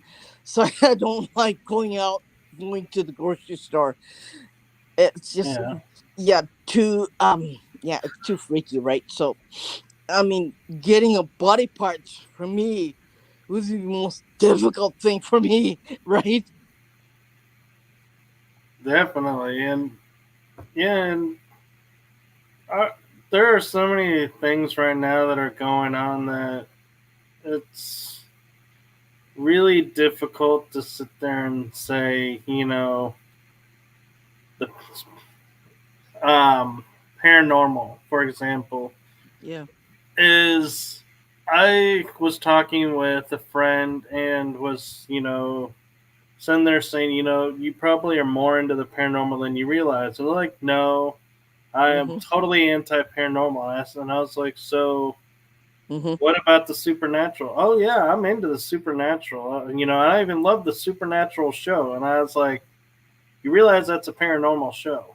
Yeah. No, it's not. I was like, Yes. Yeah. let me explain to you something. Mhm. Supernatural falls in paranormal realm, and they're like, Yeah. no, it's spirituality. I'm like, no, Whoever Mm-mm. wrote that show it's really did their research. Yeah. Yeah. yeah. It is. And I was like, and they're like, well, angels aren't paranormal. I was like, actually, yes, they are. Mhm. And Yep. they were like, how are they angels? I was like, well, because they're a creature that's unexplained. Mhm. And the paranormal's definition is anything that's unexplained, is one way to look at it. But the other way to look at it, and this is something that I've recently started looking at, is as we're becoming more aware of other races out there in the Mhm. universe, or multiverse, or ultraverse, however far you want to look at it, Mhm.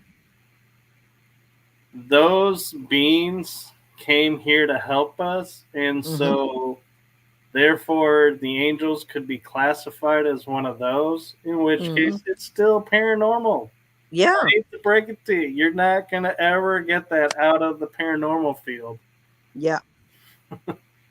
It's funny, because Japan in the past, they're more into the paranormal, and you'd find the people who are into that are more older people, right? But the young people don't want to have anything to do with it, right? Right. Like Amanda's age compared to my age, like, and they're more analytical, and if it doesn't pop out in front of you, they don't believe it. And so if it, like, they're into this writing in these books, so writing in the papers and stuff like that. And so if it doesn't pop out at you, if you can't see it, if you can't feel it, they won't believe it. So Yeah, but the thing is, we have to remember, as paranormal investigators, we were there once. mhm. I think that's the problem, is a lot of investigators forget that. And Mhm. so when people are starting on the bottom and are like, hey, I don't know about this or that, Mhm. a lot of them will have seen on videos or Mhm. other things Mhm. putting people down for ideas. And I'm like, what is wrong with you? Yeah. You were there once.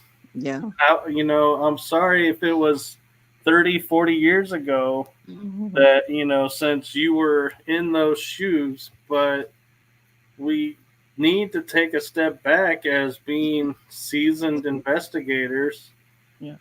and go when people approach us and say, you know what? Could their idea hold water? Yeah. Is there But an ounce of validity to it? And if yes, help them explore it. Don't shut them down. yeah. But I think even to this day, I don't dare tell anybody what I do. I don't I dare know. tell anybody that I speak to ghosts in my house.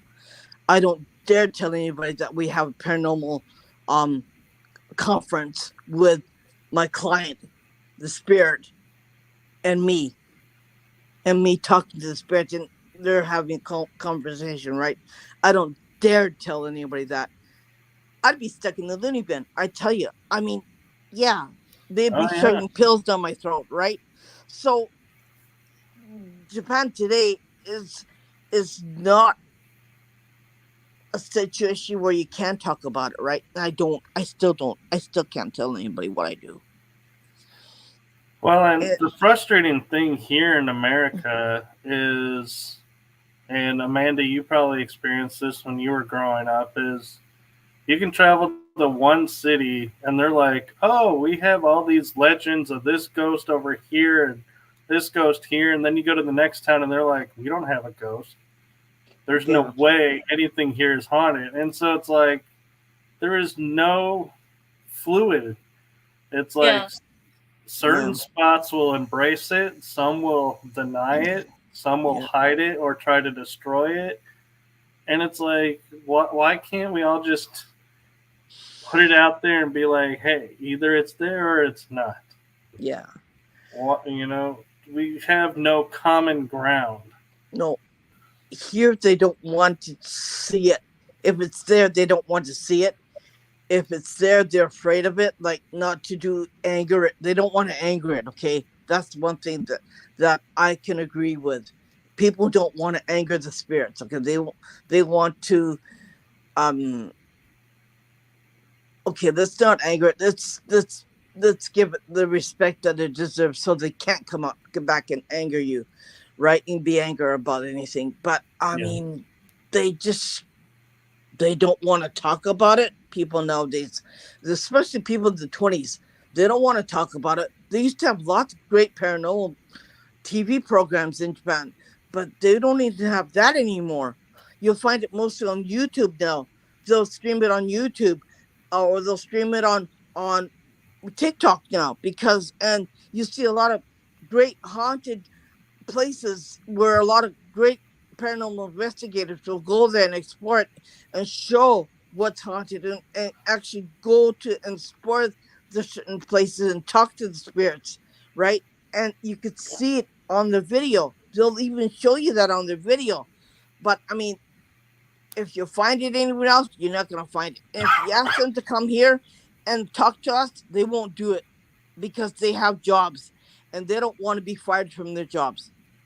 And what's surprising me about that is when you look at Japanime and the mangas, there's a series out that I stumbled across, and I don't know if you or Amanda have seen it, called Bleach. Mm-hmm. Yeah. And I was watching that and I was like, oh my God, this is like a paranormal investigator's dream. This is like, yeah, explains a lot. And it's like, I've watched all of it. I haven't seen chapters 2 or 3 of the 1,000-Year War. But it's like, I was watching that and going, this is explaining so much about what we do in a way that I think is brilliant. And they have another one called Death Note.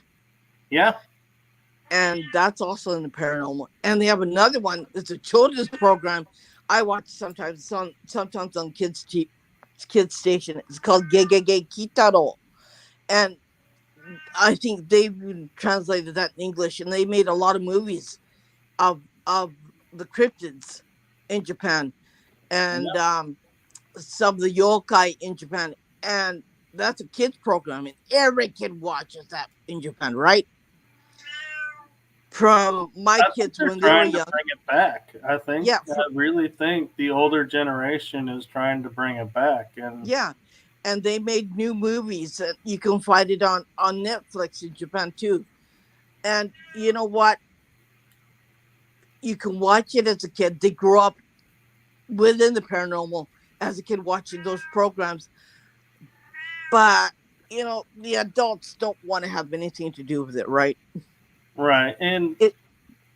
as many cartoons that have been made into live movies, Mhm. Bleach, I actually stumbled on, did a live version Mhm. of the movie and of the series, a little bit of it, and I was like, man, I was so hoping they were going to keep going because I was like, it was so well done Mhm. that it like, and then I look at like Dragon Ball Z and they did a live version, and I was like, what were y'all thinking? You totally changed the story Mhm. and changed this and that, and it just did not work. It's like there's some show, and I don't know what the magic of Japanime and the mangas is, but Mhm. when you stick to the script and the Mhm. story, they Mhm. succeed and people flourish to them. And when you Mhm. try and rewrite them and change them, Mhm. it's like everybody's like, nope, and they Yeah. bomb and fail. Yeah. Yeah. It's just the old programs were like the some of them were really scary. The old children's uh, anime programs are really scary, right? Right. And they lost that kind of concept back then, right? So yeah. And what amazes me is there are so many shows. Like I grew up, and I'll admit I was watching like Voltron, Mhm. and I had no idea until I was like in my 20s or 30s that Voltron originated in Japan Mhm. Yeah. as Go Lion. And I was Mhm. like blown away. I was like, wait, what? And it Yeah. seems like Transformers was Yeah. in Japan Yeah. first. Yeah. And so all of these shows that showed us, you know, what I call disclosure of, the truth out there of, we're not alone in the universe and Mhm. we don't understand everything, Yeah. has its basis in Japan's children's programming. Mhm. Yeah. Uh, there's a lot of that. There's a lot of programs that came out. Like we don't have superheroes. Uh, like Spider-Man and Superman and stuff like that. We don't have that here. Um, most of it is either came from outer space, like Ultraman is a Japanese that had monsters who came Right. out of space, right? And you have the superhero who fights with the monsters from outer space, and that's what most of it's about, right? Right. Um, and Wasn't there there's also Cybermen or something that yeah, became what we call the Power Rangers? Power Rangers Go 5, yeah, that's also something that is like from outer space too, right? Yeah. So mostly it's from outer space, and mostly it's from like they have a robot too. I forgot the name of it. Damn it, my husband knows. Um, I forgot the name. Oh, Astro Boy. Yeah. That's from outer space too, right? But I mean, most of it's from outer space in this country, right? Or something that gave it power that was from outer space, or some kind of um uh um Yeah. I mean, there was the Guyver series where yeah, yeah, it was an UFO had crashed and was buried, and then Yeah, was resurrected. yeah. And you find it's either out of space or came from one of the spirits in Japan. That's mostly like all children watching it, right? Yeah. My kids watch it as a kid, right? Look at And the Avatar series. yep, yeah. And they all watched it, and they all. But my kids are really creepy. My kids are like they're sensitive too. So my mother had it. I have it. My eldest son has it. My daughter has it. My youngest son has it. Like we're all into the creepy stuff, right? Right. So it's just like we all watch it as children. Most of us embraced it. If you ask my children about certain things, they'll come out and they'll give you a paragraph about it, right? Right. So they know more as children growing up with it. And it's a little bit different if you're really into it and if you're not, right? Because Right. And the other interesting thing too is when you look at horror movies, all the successful horror movies that are really, the ones that people remember, like Grunge, The Ring, all of those, all actually originated in Japan. yeah, And it's funny because one thing I'll tell people is if you look into the backstory of all those movies, it's based off of yeah, Japanese urban legend or a Japanese ghost story. Like The Ring is based off of a Japanese ghost story. They just kind Right. of modernize it. yeah. Yeah. It's and you know what? Our horror movies is based on real creepy places, haunted places, and spirits, and well, what we call that. And in America, it's mostly like crazy people going out and killing people, right? which which is not what we call haunted. Yeah. The only one I'm curious that I don't know if I ever traced back to Japan would be the Friday the 13th series and the Nightmare on Elm Street series. Friday the 13th is actually based off of, it's not here in Japan, but it was based off of something, because I used to live in Montana. It is based off of a ghost, it's based off of a story in Montana where there was, because an hour and a half away from Billings, there was basically a Camp Crystal Lake. And a guy and a kid did drown, and his mom did go crazy. So they just kind of made, Friday the 13th based off of that because people would still go, obviously, camping in those woods, and they would always say the superstition is sleep with one eye open when you camp in this forest for that reason is Jason. Right. Um, But Uh, Irene, do you know if Nightmare on Elm Street is that an American version I or think it's an American version. I don't. it's an American thing, yeah. It's based off an Yeah, actual case in America. yeah. I forgot where it was though. I remember reading about that somewhere. You and know what? Talking about the subject, you know that my battery just went dead. Just talking about, really? and I had a full battery coming into this, and it's like 1% now. Wow.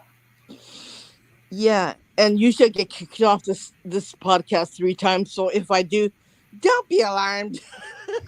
Amanda knows. People are like freaking out at times because like we'll be doing a podcast, she'll be kicked off, and I'll just keep talking, and they're just like, "What? Why are you acting like it's nothing, Amanda?" Then all of a sudden, Irene pops back up. I'm like, "That's why. Nothing new. I knew she was coming back on, so I Yeah. was just finishing the thing.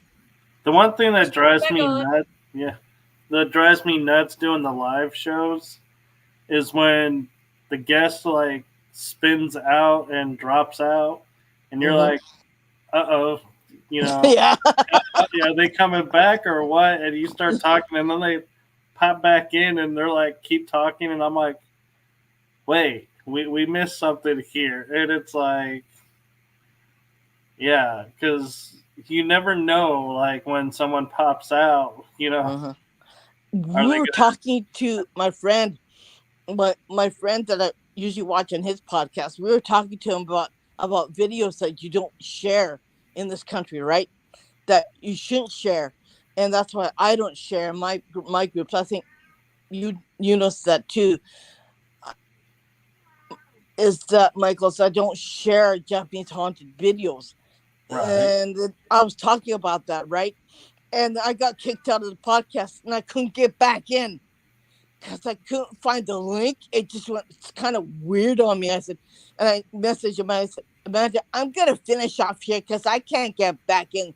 Something's preventing me to coming back in again, and I don't know what the heck it was, but it was just like, yeah, I can't get back in. I'm gonna end it here, and I said goodbye to everybody this way. And sometimes you could hear my voice, but you couldn't see me, and so yeah, I had to end it because I couldn't get back in no matter what I did. Yeah, I've had that happen, and it's like it's those moments when I'm glad I have a second Hmm. because I'm like, oh, I can talk to this person until they come back in, or Hmm. I'll be like, well, until the guest comes back, let's just, fill you in on what's upcoming.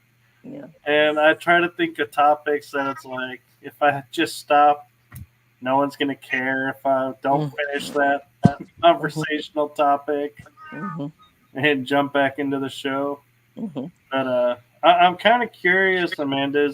Are those cherry blossoms in your background of Yeah. the Yes, of it's the supposed to show? be a photo taken in Tokyo. I was trying to find something that makes you think Japan in the background, and I found that. I tried using different photos, but unfortunately they just came out blurry. So I'm trying to also find photos that look like you can tell it's Japan, but also make sense for like when you have like three like this, or even four, when you kind of see a Hmm. little, between the squares. Hmm. Right. Yeah, I was just thinking. I was like, huh. I wonder if this was during the cherry blossom festival. Yeah, cherry blossoms here do not last long. Like once they Nope. bloom, you have within a week before they are completely gone. So it's not like you have them for a full season. It's like a week, if that. Hmm. And I've often wondered why are they called cherry blossoms because they don't bear cherries. They bear fruit. Oh, they do? I'll show you. You can I make. always thought they were just flowers and just they fell off and that was that. Yeah, they bear fruit. You have to Oh, preserve it because you can't eat it the way it is. This is what we call Japanese moonshine. So the fruit in it is kind of sour. It's plums. okay. It's plums, and you poke holes in it. You fill it up with white liquor, and you let it sit. And this other one here, oh, I can't flip this bottle. Yeah, this one you have red leaves in it, and then you let it soak in salt and red leaves, and you can eat it 6 months later. So they do Yeah. produce fruit. No offense, Irene, but that last one, you're on your own with that one. That did not look edible or drinkable to me. My personal feelings. Oh, the last one, it's medicinal. Ah, that You explains it. you eat it when you have a stomach problem, or or or on a hot day when you can't eat anything else. It produces enzymes that makes you want to eat. Okay. Yeah, it coats the stomach. So, and it gets really hot in this country, so everything spoils. So um yeah, you just, it's not the dry heat like what you have in Texas. It's wet and damp and ugh. Yeah, that sounds like it's more enjoyable than what we have, though. Oh, unless you want to get swamp ass in July and August. No. Nope. That's Louisiana territory. That's where Howard is, right? Yep. Well, that's like Japan too. July and August is July is the rainy season, so you get rain for 2 weeks, right? And you go, ugh, you feel like a damn sponge that has mold on it. And then after the rainy season's finished, then you get the really hot air. And like, I bet you could fry an egg on the cement floor because yeah, Yeah. it's really hot. And Yeah, we're finally getting rain here. Amanda's near the ocean, right? Mhm. I'm near like more inland, and yeah, it's like a concrete city, and it gets so hot. Oh I yeah. mean, yeah, you can't sit in your house. You have to get the hose from outside and spray cold water on the roof because the air conditioning doesn't work because it's still it's just like I'm sitting there going, ugh.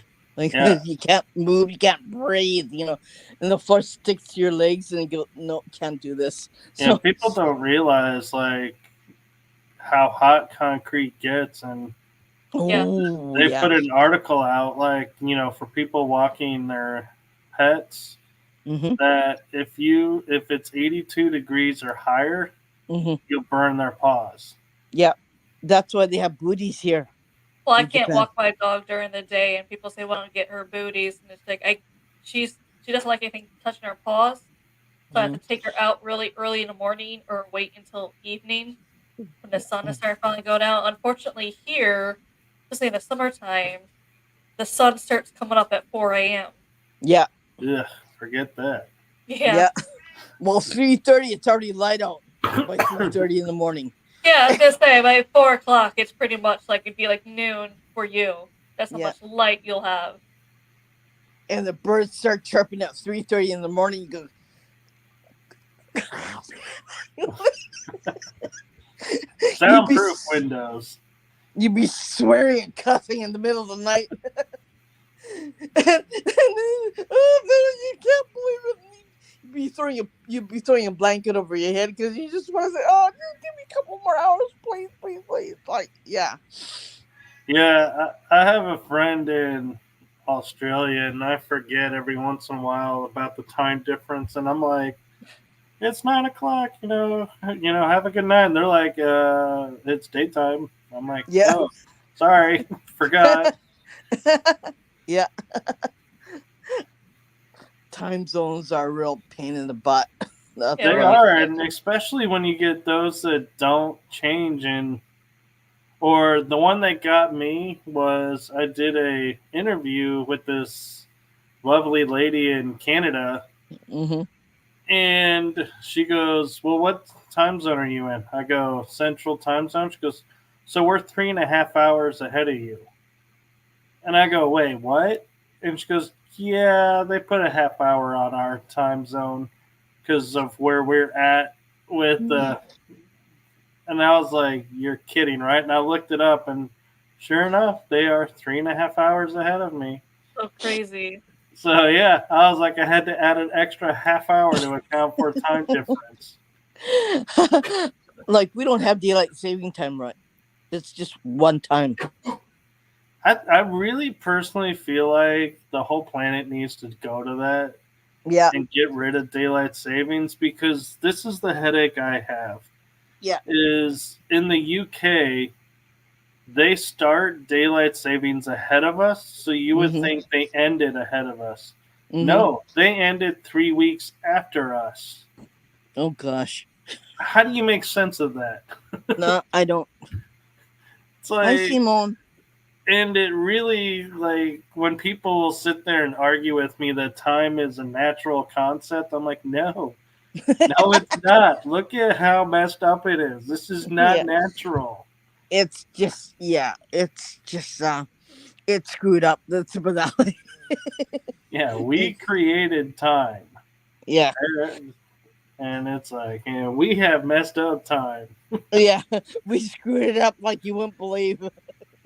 Even our calendars. I mean, our calendars were originally 13 Mm-hmm. months. Now they're 12 months. Mm-hmm. And they're out of order. Mm-hmm. And it's like, you really got to wonder who was sitting down and decided, let's really mess with people. And Like, we're one day ahead of you, right? right. Like, But yeah. here's one of the urban legends of how in America we celebrate April 1st is April Fool's Day. Mhm. Yeah. Is somebody had looked at it and said if we had kept our 13-month calendar, Mhm. April 1st would be actually the beginning of our new year. Mhm. So New Year's Day is actually April 1st. Mhm. That's why we call it April Fool's Day, because we're like, ha ha, you're really supposed to be, your new year here, fooled you, made that you believe it's January. Oh, guess what? My daughter was born on April Fool's Day, on April 1st. I hope you were not that parent that says, hey, we got you a car, April Fools. Nah, I'm not like that. They do that at school with her. She gets that whenever she goes to school, and she gets pretty pissed off. Yeah. She I said, feel bad for shut the up. guy, though. If there was a guy that ever asked her out on her birthday Mhm. and was being serious and she thinks, oh, you're just making an April Fool's joke, and be like, poor guy. Yeah. He No, she's doesn't not like know. that. She's not like that. She's more sensitive. But then again, she has a temper. Like, she's an Aries, right? So she'd probably knock off his block. So she takes after you in that aspect. Ah! No, she's worse than me. Oh, dear God. Yeah, she's worse than me. I can I've just seen see her. Amanda's face over there. It's like, oh, yeah. Yeah, but you see, you should see her fight with her brothers, right? She broke. She's in the middle child. Okay, she broke his finger one time with just a plain old cardboard box. And she's not gonna get you. So he had to be rushed to the hospital and get a cast on his finger. Good God, man. Yeah, it's just well, welcome to my family, okay? Just don't worry about it. That's why I'm upstairs. That's why they're downstairs, okay? I stay As away long from as there's no everything. blood trails, everything's okay. Oh, I've seen that too. Good Lord, I have not gone to Irene's house. Oh, don't worry about it. You'll be fine. I'm not sure I'll leave with everything I arrived with.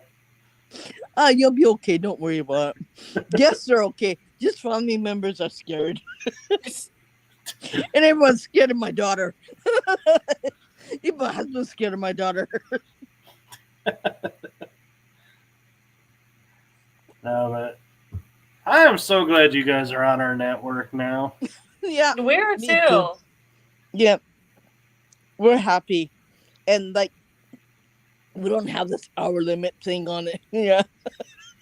Nope, We you guys talk are on the about- channel. You are free to go as long as you want. Yeah. When we heard that, we're like, yes, finally, someone understands us. When I messaged Amanda, guess what? We can join Paralinks and we can go as long as we want. And then she said, you're kidding. And she goes, really? I go, yeah. And she goes, and I said, no one's gonna blow up your phone and no one's gonna blow up my phone, so we're good. She goes, oh my god. She goes, she goes, yeah, we're joining. The problem we had with other networks too is they're just like, you get this one slot and you can only be 1 hour. You cannot go over it. So at that 1 hour, you better be saying bye and getting off. And we're just like, we talk too much for an hour. We can't do an hour show. Like, I know. I find it so hard to do an hour show, and it amazes me when I do interviews and they're like, it'll be an hour, and it's like you look at the time when they send it to you and you upload it, and it's like an hour. It's like 53 minutes. I'm like, we had 7 more minutes. yeah. How did we finish with time left? Like, we're on our show, I think the only thing we could do is urban legends on our show, right, Amanda?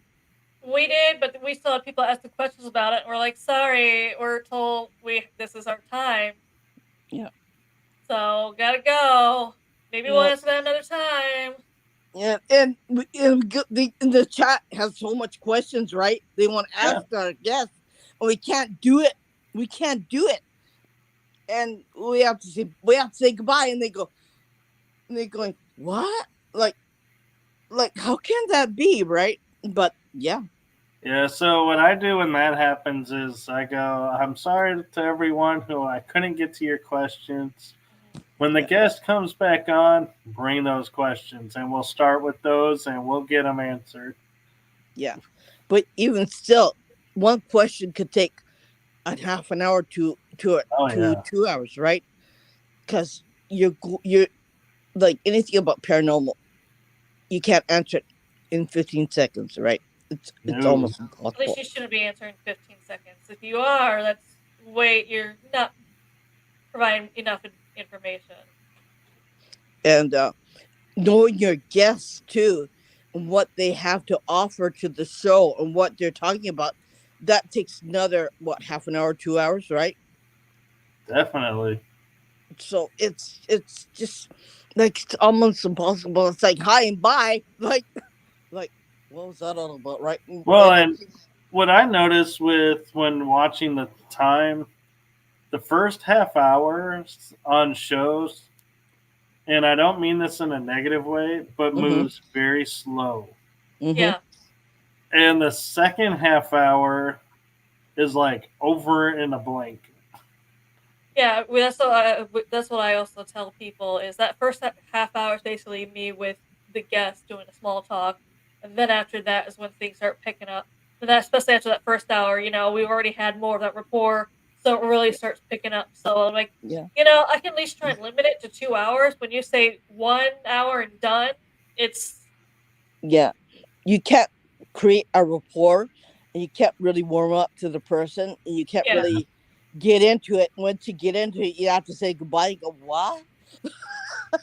Well, and the thing I find that I do, because my show is supposed to be an hour, is when I hit like 5 minutes till, I'm like, hey, we're running short on time or close to the end of the hour. There's still some questions out there. Do you want to funnel the questions or, do you need to go? Because if they Yeah. need to go, I want to be respectful of that. Yeah. But if they're like, well, some will say, well, I actually booked, 2 hours for this. I'm like, well, we're not doing 2 hours, but, we'll do. And I say that, and I've gone over 2 hours Yeah. once or twice. But you can't really put a time limit on certain things like this, right? Especially on important subjects like this that takes you elsewhere and talks about things that normally you don't want to talk about, right? Well, I don't think it's normally not want to talk about. I think it's that a lot of people don't really get asked about. And so that's why when I do like my show where it's conversational, a lot of guests will be like, oh, I'm so glad you had asked that one question because I don't really get to talk about that. And I was so thrilled I got to talk about it. I was like, well, cool. I'm glad I caught that one. Yeah. And you have to keep it going because you just can't really not say anything during your show, right? And you're going, okay, now I got to think about a question. Okay, now it takes me 5 minutes to think about a question. Go, okay, now what was it? Like, and you got to think about now how did I put it in words, right? That's acceptable on social media, right? Yeah, and people are so amazed with my show because they ask me, how much research and questions do you do on your guest? And I'm like, I do a little bit of research to go, yeah, this is going to be a fun topic, and conversation about this. And they're like, well, how many questions do you come up with? And I go, one. And they're like, what? I'm like, yeah, my show is based off of one question. Mm-hmm. And the question is the funniest question I think that's out there. And the one question I do on all my shows is, so for the people who aren't familiar with you, can you share what you do? And from that, an entire hour, hour and a half, 2 hour show is born. Mm-hmm. Yeah. It just goes. Yeah. And Yeah. people are Yeah. like, how do you do that? I'm like, I just do. And Yeah. so a little trade secret too that I don't share very often, and I've only shared on one podcast interview, so this is exclusive to you guys, Mm-hmm. is I have theater background. Mm-hmm. So I've learned improv and other acting skills. Mm-hmm. And I don't share that with a lot of people because I don't want people thinking, oh, he's an actor, so this is all fake. He's acting. I'm like, no, it's all real. Yeah. It's just so like improv. We And are taught how to freeze a moment and in a split second take somebody's spot, create a whole new story and Mhm. everything. yeah. So it's like where there's a silence, I can fill that silence really quick because I can adapt, jump to a different topic. Mm-hmm. And yeah. Yeah. And work with it that way, and how you ask your questions, and how you answer your questions to make it like that's kind of interesting, right? Yeah. And I mean, there are times where I've had people go, oh, you really spent a lot of time on this one topic, it wasn't as long on this one. And it's like, well, because at that point, Mm-hmm. I didn't feel like I needed to expand and Mm-hmm. explain more. And this time I felt like I did. And, it's a trust your feelings. And sometimes they'll, Yeah. lead to everyone's like, hey, that was really great. Thank you for sharing. And other times it'll be like, yeah, you kind of explained it better over there, but it was still good. Yeah. Michael, I just want to know bucket list. Bucket list. So domestic, meaning around the U.S. I think my Worldwide. bucket list would be International. Oh, I do too. I do Mhm. 2 bucket lists. Is it that long? Well, it depends because there are some places I want to do international, but there are some I want to do local and domestic wise. So I always say I got 2 lists because some shows want to know what locally you want to go to, and some are like, yeah, share the international side. Yeah. So, but domestic first would be the Winchester Mm-hmm. Mansion. I'd Yeah. love to do that.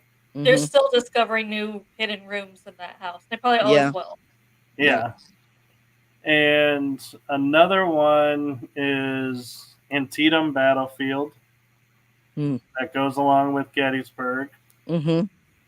And another one, I'm trying to think where it was, but a lot of times what comes to mind is the Yuma prison, territorial prison, the one that's in the desert, where they were like, they didn't care if you escaped because you were going to die in the desert. So it's like, that would be interesting. And international, I would say one is the Paris catacombs, Mm-hmm. the tunnels under Edinburgh, Mm-hmm. the Romanian forest where no trees grow, that Mhm. spot. I'm like, that just is so curious to me why no trees will grow there. Isn't that close to Vlad's castle too? Isn't it? It might be. Yeah. It's in the same area. And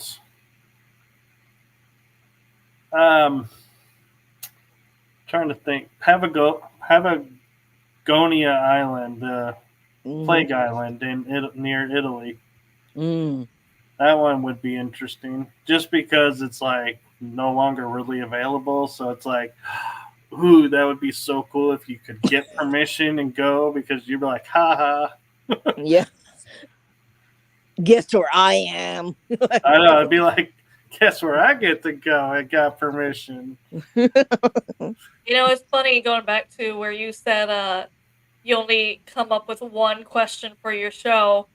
We don't come up really with questions either before a show No. because people are like, do you have a topic that we're going to talk about? And I was like, whatever comes up with us. To be honest, we had one person that ended up not working out, not scheduling. Hopefully, it will in the future. So I'm not going to mention who. But Yeah. they wanted us to send for them to be on the show a list of the questions first. And I'm just like, we've never came up with questions before a show. But also, Yeah. what happens if? And I was like, what happens if we have additional questions that come up? Because that's what happened. You're going to answer a question. We're going to have questions based off of your answer. What if someone in the chat asks you a question based on your answer? Can we Yeah. ask that, or is that like, no, sorry, it was on that list that we sent you pre-approved of? That's I was like, That's we've never done that before. I'm like, I might be no. able to come up with like 2 or 3 questions beforehand, but other than that, it's mostly just a conversation. What comes up, what comes up. Yeah. Yeah. The only time I've ever been asked about questions in advance is because the person has so many topics that they talk about Mhm. that they wanted to make sure they had information pertaining to that topic at hand. Mhm. And so I was like, yeah, I really don't know if I can give you questions. And I talked back and forth, and we ended up doing the show anyway, and it worked out great. But yeah, it's hard for me because I don't like things to feel scripted. Yeah. Yeah, that's what I told him. I felt like it's too scripted. We've never done that. I was like, I No. can't even think of the questions, to be honest with you, ahead of time because it's No. more of a conversation. Like, well, what if I want to show my work? I'm like, we allow that, but we're Yeah. probably going to have additional questions once we Yeah. see it. So I And can't give Amanda you. asked me about that, right? She asked me about that. I said, well, we kind of like ad lib everything, right? Yeah, no, We're not. like Yeah, we're like go I with was the like, I flow could give you thing, the right? first 1 or 2 questions, but other than Yeah. that, it's I can't. We We can't Yeah. can't give you. promise anything like that either, and we can't tell you what we're thinking of because I don't know what I'm gonna say until that person comes on, That's when or they I show don't. their work. Yeah, I just don't know, and I can't tell you, Amanda. And Amanda said, "Yeah, you're right. Like we can't explain anything, and we can't. There's no way what I can do that, and me being touchy feely, like sometimes I might find say, hey, you got a spirit next door, you got attachment, or you got a something in your home. Like it can come up spontaneous to me like that too. So I cannot.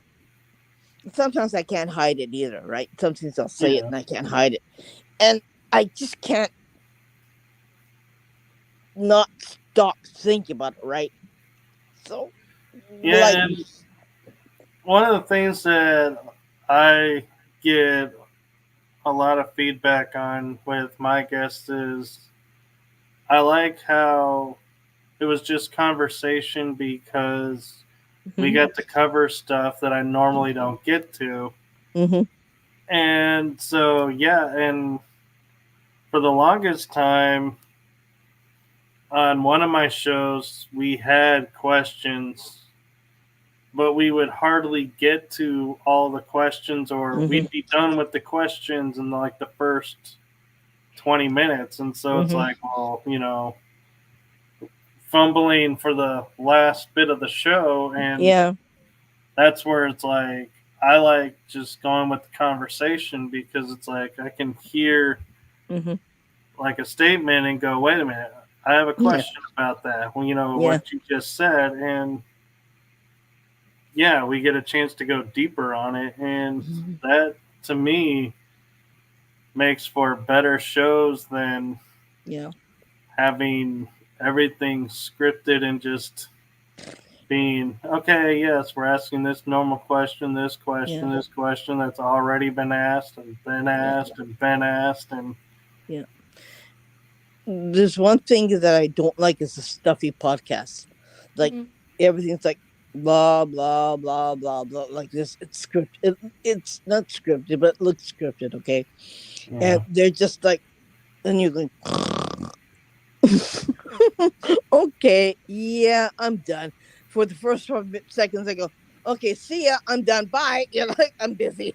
Like, Yeah, and to me, being a podcast host, and I'm sure you, Irene, and Amanda have dealt with these, is the guests that bless their heart, and I mean that in the southern way and the polite way of mhm, when they give you like a yes or no answer, so to mhm, speak, and mhm. it's like you have nothing to build on.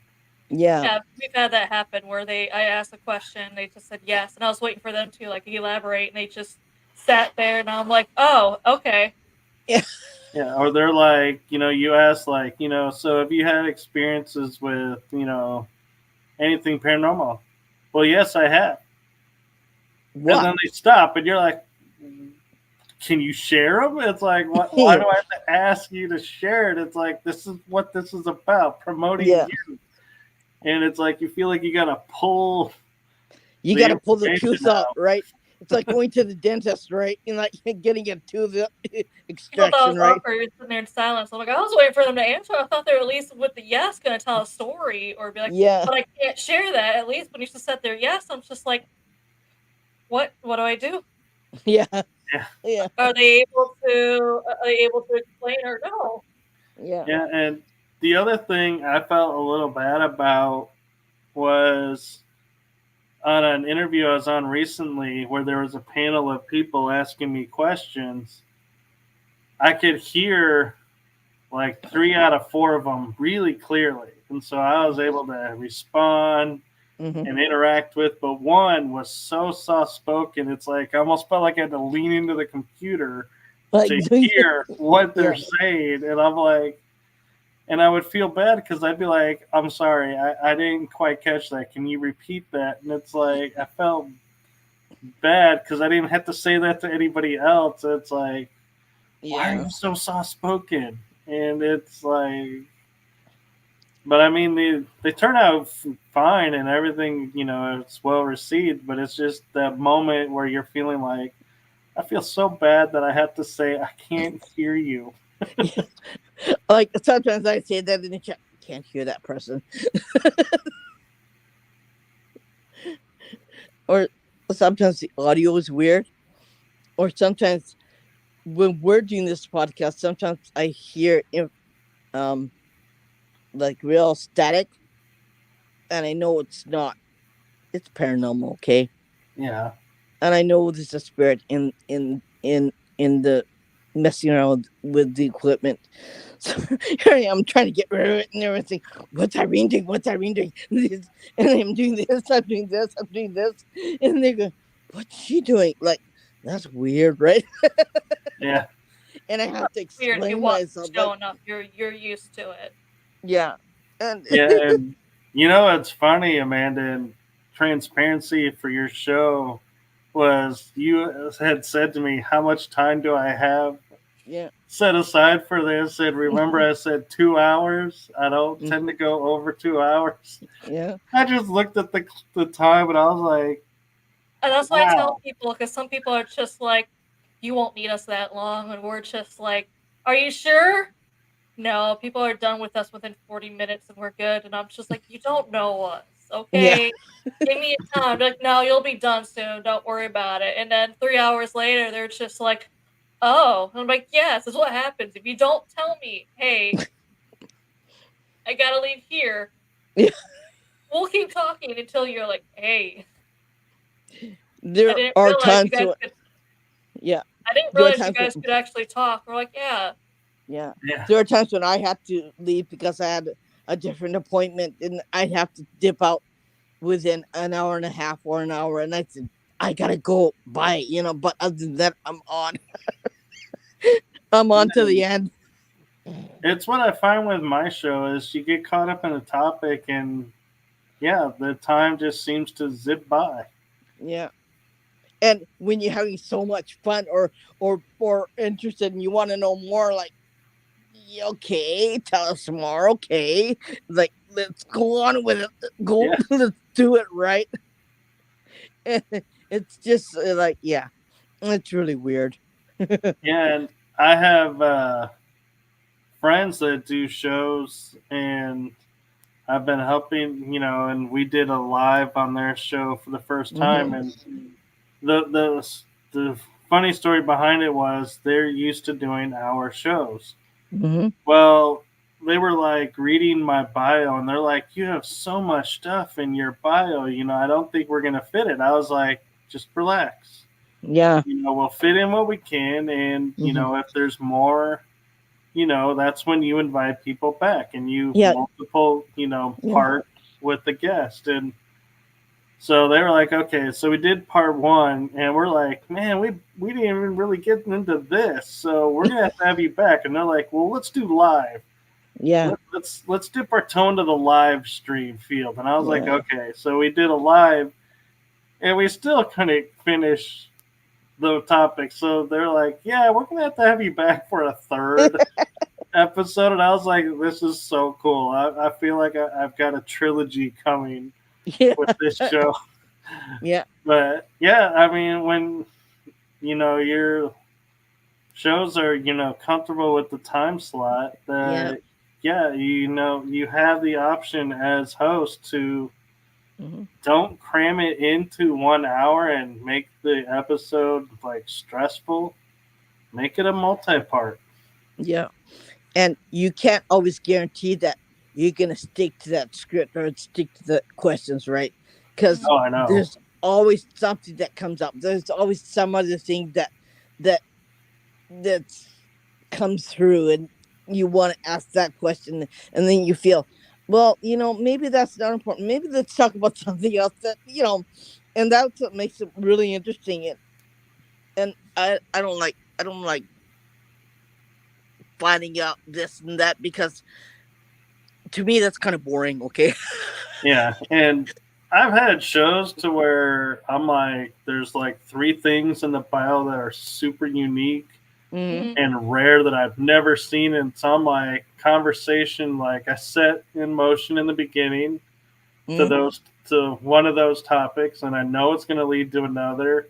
Hmm. And then when the person takes a break, I'm like breathing, like you were saying, Amanda, taking that pause, Hmm. and I'll be like, "Ooh, this is a good time to." In full transparency, I'll go and say, we're talking about this backstage, and this seems like a good time to counter over to that topic. And they're like, actually, yeah, you're right, it is. And then we'll jump, and I'm like, okay, I got my three questions answered because they were so rare. I was Hmm. like, I felt so proud that I got them in, and it's like, yes, Yeah. And there were times when you really can't get anything in, because it's just like you're so busy listening to what's going on, and listening to the happening of what they experience, that sometimes you just can't get your question in, or it becomes obsolete, right? yeah. Yeah. Or my favorite is you have this great question in mind, and you're like, oh, this is so great. He's going to love that I'm going to ask this. And then they'll In be his telling their house, Josh, story. Huh? I'm interested in who was the younger male, a child. You talking about in his house? Someone in his house, spirit wise? What younger male? I am a little confused at this. I know there's someone in there in a room, spirit wise, with you. Yeah, there is. I'm looking at it. It's over there. Yeah. I usually have an entourage, to be honest. I got spirits around me all the time. Okay. Cause yeah, I can see him. He's standing right there. Yeah, Yeah. sometimes they do good at keeping me in line, and like I'll start wanting to talk about a topic I shouldn't be talking about, and I'll start coughing and Cause be you like, were "Hold coughing on." a couple seconds I'm ago. like, "Nope, not going there." Yeah. Because it's just he's sitting there, he's looking. It's just really interesting. Do you get a name or anything?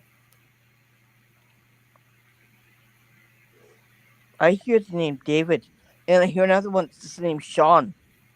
I get two. One more prominent, one in the shadow. In the background, I get David's out front. Sean is in the background. Interesting. They're kind of young. They're not that old. Are they One may be a teenager. The other one's a little bit younger. have they always been around me, or did they like Since we started the podcast, hitchhike they've a been little there. bit? Since we started the podcast, they've been there. I just kept my mouth shut. Yeah.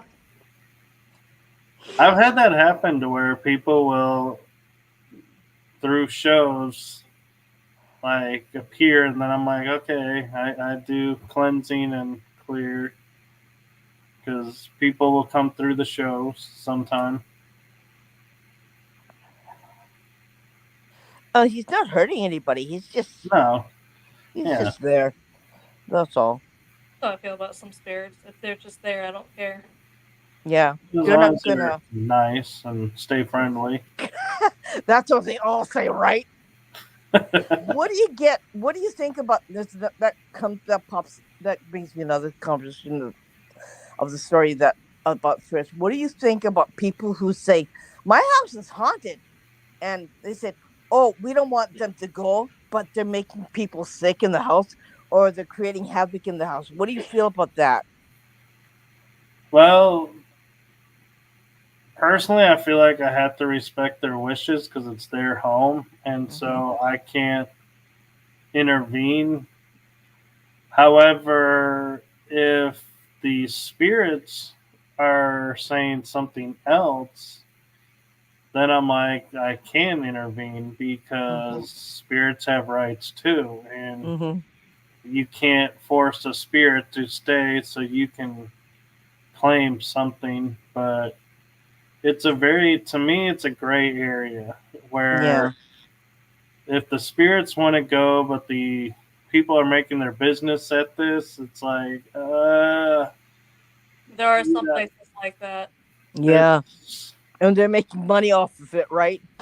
yeah, and I'm like, I don't want to mess with their living, but at the same time, the spirit wants to go, and it's like, I'd have to have a serious chat with the owners and be like, hey, your spirit is not the only one here, but this one wants to go. They're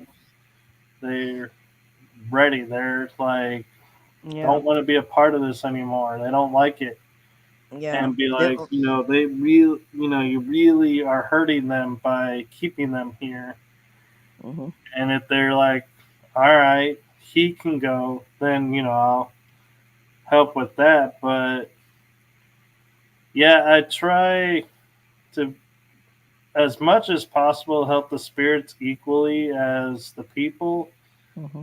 but it does become hard when they're making their living at this, and it's like, yeah, Yeah. especially if it's just the one ghost doing everything or the one spirit. It's like Mhm. really hard then to go to Mhm. these people and go, have you really thought about a new course of life? Yeah. Because you're really Yeah. hurting the spirit that's here, Yeah. and he's the only one you got. I'm sorry. Yeah. Yeah. I've had times when I had to physically remove a spirit and cross them over because you don't know what. It's like Amanda's case in her home. I had to really. It wasn't like being aggressive. I had to be okay. We're gonna do this. You don't like it. I don't care if you don't like it, but you're gonna have to go. And I had to remove it Yeah. because she was freaking out, and she told me how she felt, and she didn't like the So feeling. Yeah, to give a little bit backstory on that. So about 4.5 years ago, I had someone I was casually dating for 4 months pass away. And he stuck around because he never got to, and and I've worked with other psychics, and they also had their spiritual people talk to him too, and he said, I'm not ready to cross over. The reason why he wasn't ready to cross over is he never got to do the whole wife and kids thing. And I told him, I can't help you with that anymore. If there's something else I can help you with, I'll help you. But unfortunately, it's not physically possible for me to be the wife and give you a kid. It's not physically possible anymore. But he still didn't want to cross over until he was able to do the whole wife and kids thing. Yeah. I kept saying it's not possible. And then finally, I didn't mind him visiting me, but then after a while, he kept visiting me with more and more energy, and I'm like, he is saving energy. He's not using it. He keeps saving it up for whatever reason. I don't know what he's gonna do with it, but it's starting to worry me. Like Yeah. he wasn't harmful then. I'm like, he is storing energy for a reason. I don't know if I want to find out what. Yeah. Oh, I can imagine. I think I know what it was. And it freaked her out. And I Yeah, think she like asked me. he keeps coming Yeah. back with more and more energy. He's storing it and saving it for some odd reason, and I don't want to So I don't want to find out. I think what he might have been doing is, and this is my personal read of it, is spirits can store up enough energy that they can take corporeal form for a amount of time. Hmm. And so he might have been saying, because you were saying in this situation we cannot Hmm. do this, so he might have been trying to retake physical form Hmm. to say, hey, I gave you what you wanted. Here I am physically. Yeah. Your turn. But I didn't give him. I didn't give him a choice, and I So had. that you can't force that upon somebody, and that's where love takes a different It becomes creepy, name. right? Yeah. Yeah, that's not So I had the to. love. The forever love ran its course, Yeah. So and I just had. gotta accept that. So I had to physically remove him from her home and Mhm. cross him over. I mean, he can come back, yeah, if he wants to. Once he's crossed over, he can do that, but he can't.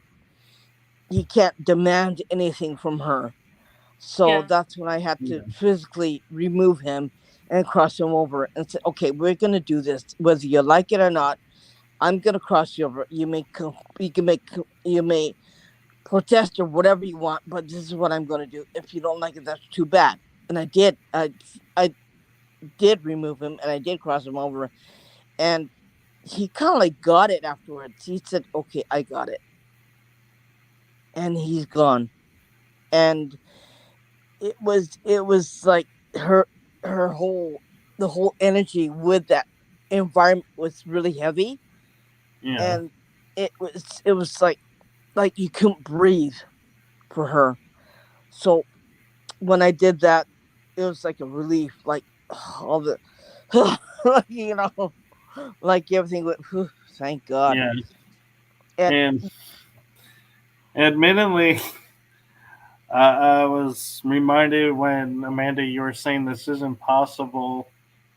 The lady, I think was it Australia, who court married a ghost, There's a yeah, couple. There is one in and then Australia who just married a pirate ghost. There's another one in the UK yeah, who married a ghost too, and she and said like then she was filed being for stalked. divorce, yeah. She got Yeah. yeah, yeah, and then and this was the part that kind of got me a little confused was when she filed for divorce. She was like, and I want partial custody of our ghost kid, and I'm like, wait, what? yeah, Like, yeah, how explain to me where this ghost kid came from and how it came about, because it just doesn't. It's like, wait a minute, what? yeah. Hold on. How can you procreate with a spirit and have a kid, right? And not only that, but it's like, how, I think they say astral. astral projection, but like still, it's one yeah. of those questions where you're doing this, right? You're I sketching. know. I'm like, one, how did this even enter the court system? And two, how did this enter the court system? Because And how can you get a divorce, right, from a dead person, right? Once you're labeled dead, I don't think there's any way where you can get married to a dead. Can you? I don't Yeah, know. that's- And it'd be interesting. I'd almost wonder if the ghost can file for divorce on the grounds of she cheated, yeah. infidelity, or adultery, and vice versa. It's like, how do you prove this? And how do you prove that that's a kid is a spirit kid, right? Yeah, How Can can you imagine being the judge sitting there and you being brought a divorce case, and it's like, yeah, and my ghost husband. yeah. and You'd be like, is he in bringing the him to courtroom? court? Yes, he's sitting right there. And being like, I have What? to grant you an empty chair. And you say what? And then you're grabbing a cup of water for him, right? You go, what? But it'd be really, I think, would be the icing on the cake of that would be as if you're sitting in there and all of a sudden the water starts going down in the cup and be like, holy crap, there really is a ghost guy here. And then you have this EVP, or you have the obvious right there, and he's asking questions. I know. I'm like, how do you question this ghost in court? Because there's Just no. bringing a spirit box. You're like, did you really legally marry this woman? And be like, no. Or did you have kids? How are we here for divorce? I don't know. I don't know this woman from Adam. And then be like, are we talking to the spirit of her husband? No. Is her husband around? No. Well, this court case just got interesting. Go, well, how's your day, honey? Try to explain that to your family, your court case. Yeah. Actually, what's worse They'll is, probably- the worst part we don't even think about is, imagine the lawyer of the ghost going, how are you getting paid for your services? They're probably calling 911 to Bellevue, right? I'm like, what lawyer sits there and goes, yes, Mr. Ghost, I will totally take your case and we are going to win. How do you get alimony too, right? If you're gonna get divorced. We're like, we're going to totally make it so you don't pay child support. We got you, sir. Yeah. Like, how does that work? Like, really? Oh, man. Oh, like, Those are moments in the paranormal field. I'm like, you realize we were like 5 steps closer to getting legitimacy in this world, and you have now put us like 40 steps back. yeah. And now we're gonna be the laughing stock because we're in the paranormal, right? I know everyone's gonna be like, "Oh, you guys investigate ghost families now." We're like, "No." Huh? Felt bad for the person who did the wedding. Yeah. Oh yeah, that Pictures, and I'm just like, fishing. imagine being the minister or priest.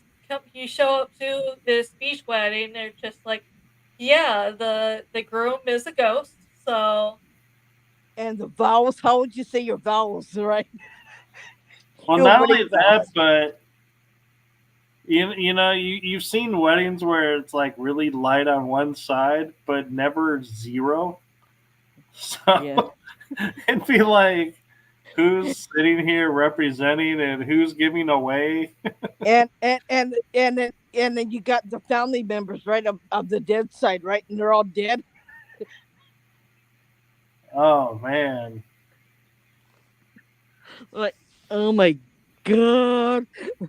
You know, Like- and The funny thing is, the only cases I've ever heard of this are women marrying male ghosts, and I'm like, imagine the day we get a dude that legitimately stands up and says, I'm marrying my female ghost, and being like, dude, are you serious? Next thing, you need counseling or something, or you need to see a doctor, right? You know, I kind of wonder though, you know, with the mentality, you know, is there like maybe something in the male chemistry that we're like, yeah, I'm never going to court to say I'm marrying a ghost chick and having There's ghost someone out there kids. will eventually. Yeah, yeah. And imagine saying, I'm going to go to the children's store and get diapers. And be like, I'm a paranormal investigator. I'm bringing my date with me. Who's your date? I met her at the house, and she's, you know, one of the regulars there. It'd be like, you're.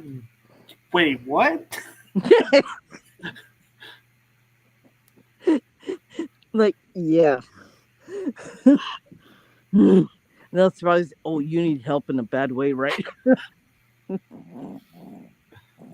Yeah, I was like, I actually, when I read those stories, I was like, I had to get 2 or 3 legitimate sources to prove that this really was a legitimate thing that was occurring. Was it? Sadly, yes, it was on the docket. Oh, Or shit. they were real cases. Dang. She legitimately had a marriage license and legitimately filed divorce. That'd be great for you to have them on your show. I don't even think I could have him on my show because I would be sitting there and it'd be like just repeating the same question over and over. Why? How? How? Why?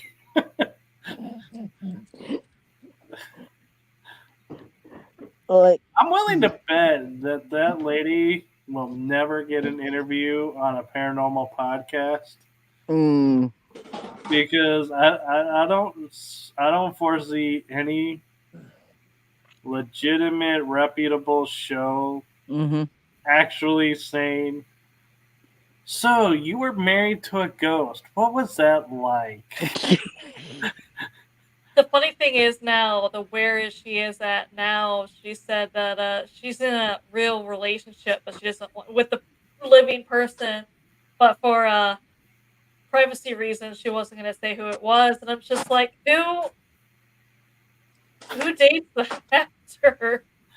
Who wants to Especially marry when the it's ghost? well known. Yeah. I mean, imagine, Michael, if you're like, I have a new girlfriend. It's the girl who married the pirate ghost and divorced him. You know, and is what's sad about it is you know that's going to come up. You know, that's a matter of public record. It's been in newspapers. It's been on the net. So I don't know how she thinks she's going to hide it. Yeah. But could you imagine, though, somebody brings a spirit box to the wedding for the new couple and be like to somebody's, you know, speak now, forever hold your peace, and the spirit box goes off and says, I do. Yeah. Honey, I'm back. Oh, hell no. Be like, are we accepting ghosts now as able to stop a wedding? Yeah.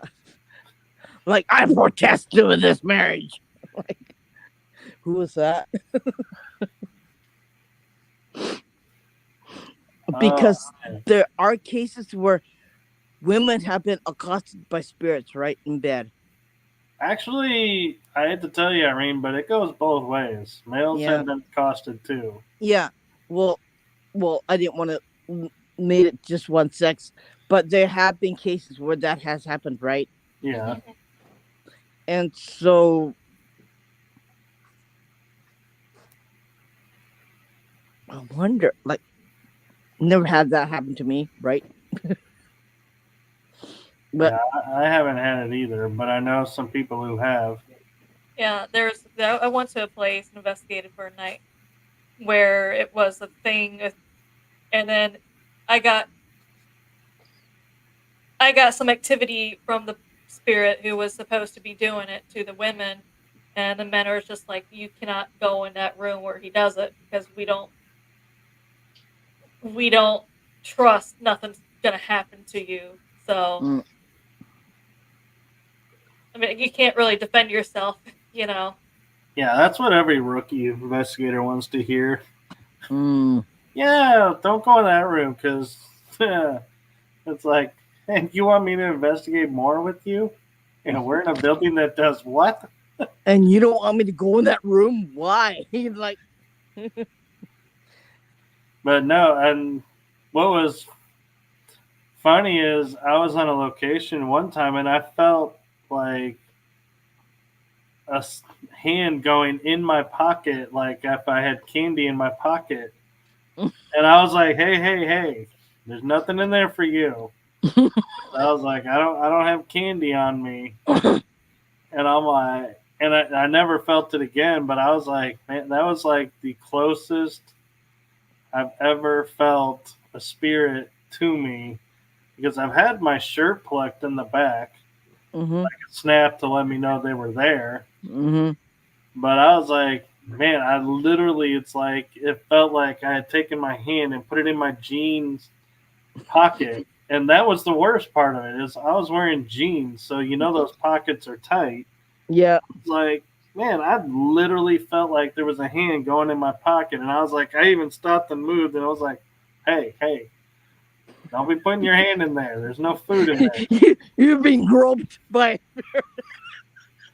Funny story, Irene, is there was a lady spirit who was well known for doing that in there. So it could have been her. Hey, Trying to grab your junk. I'm like, I'm sorry, lady. If you think you're gonna do that, you better pump a few drinks in me first. Ain't gonna happen. I'm like, I'm not that type of swinger.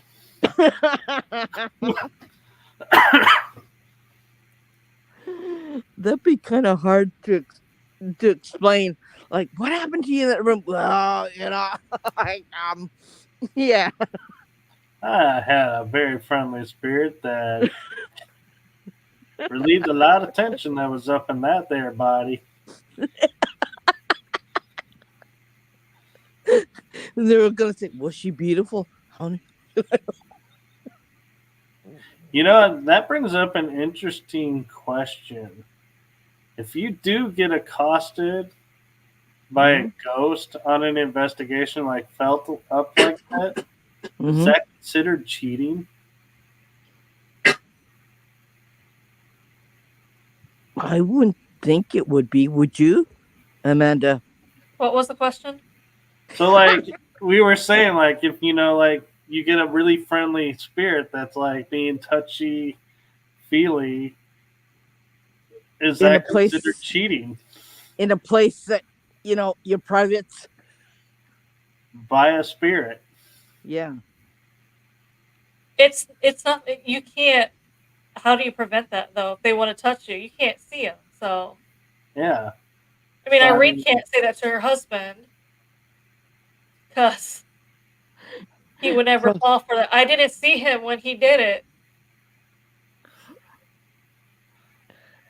I have a barrier around me, right? I create a barrier, so yeah. if they wanted to, they can't do it. Yeah, I It had is- 2 or 3 of those now, but from lessons learned. But yeah, I've never had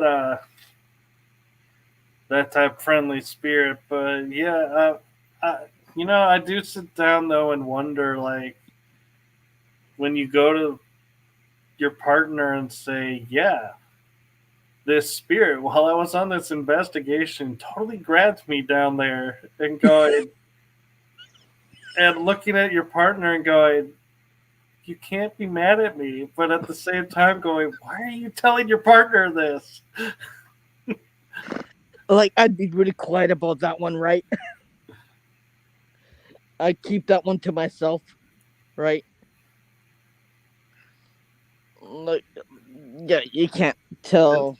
Because technically you're being unfaithful, but at the same point, you're not choosing to be. Yeah, it's just that you don't talk about it, right? I'm like, yeah, you're right. Like, Yeah, I mean, how do you deal with the guilt of that, though? Like, Yeah, feeling. I don't even know. I wouldn't. It never happened to me, and yeah, I uh, venture to say it'll never happen to me. I won't say it'll never happen to me, but yeah, that has never happened to me. I don't see myself putting myself in position to where it's like, yeah, all my defenses are down, so have at it, spirits. No.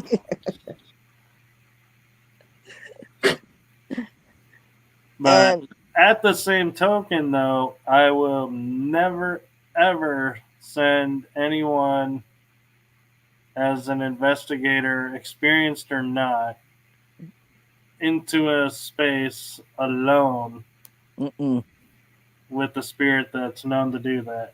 I will be like, No. nope, I will be there. I will be yeah, on the other side of the door if you are feeling confident, but I am not leaving the building. nope, nope. I wouldn't either. It's just something that you don't do, and Yeah, don't tempt fate. no, no, no, no.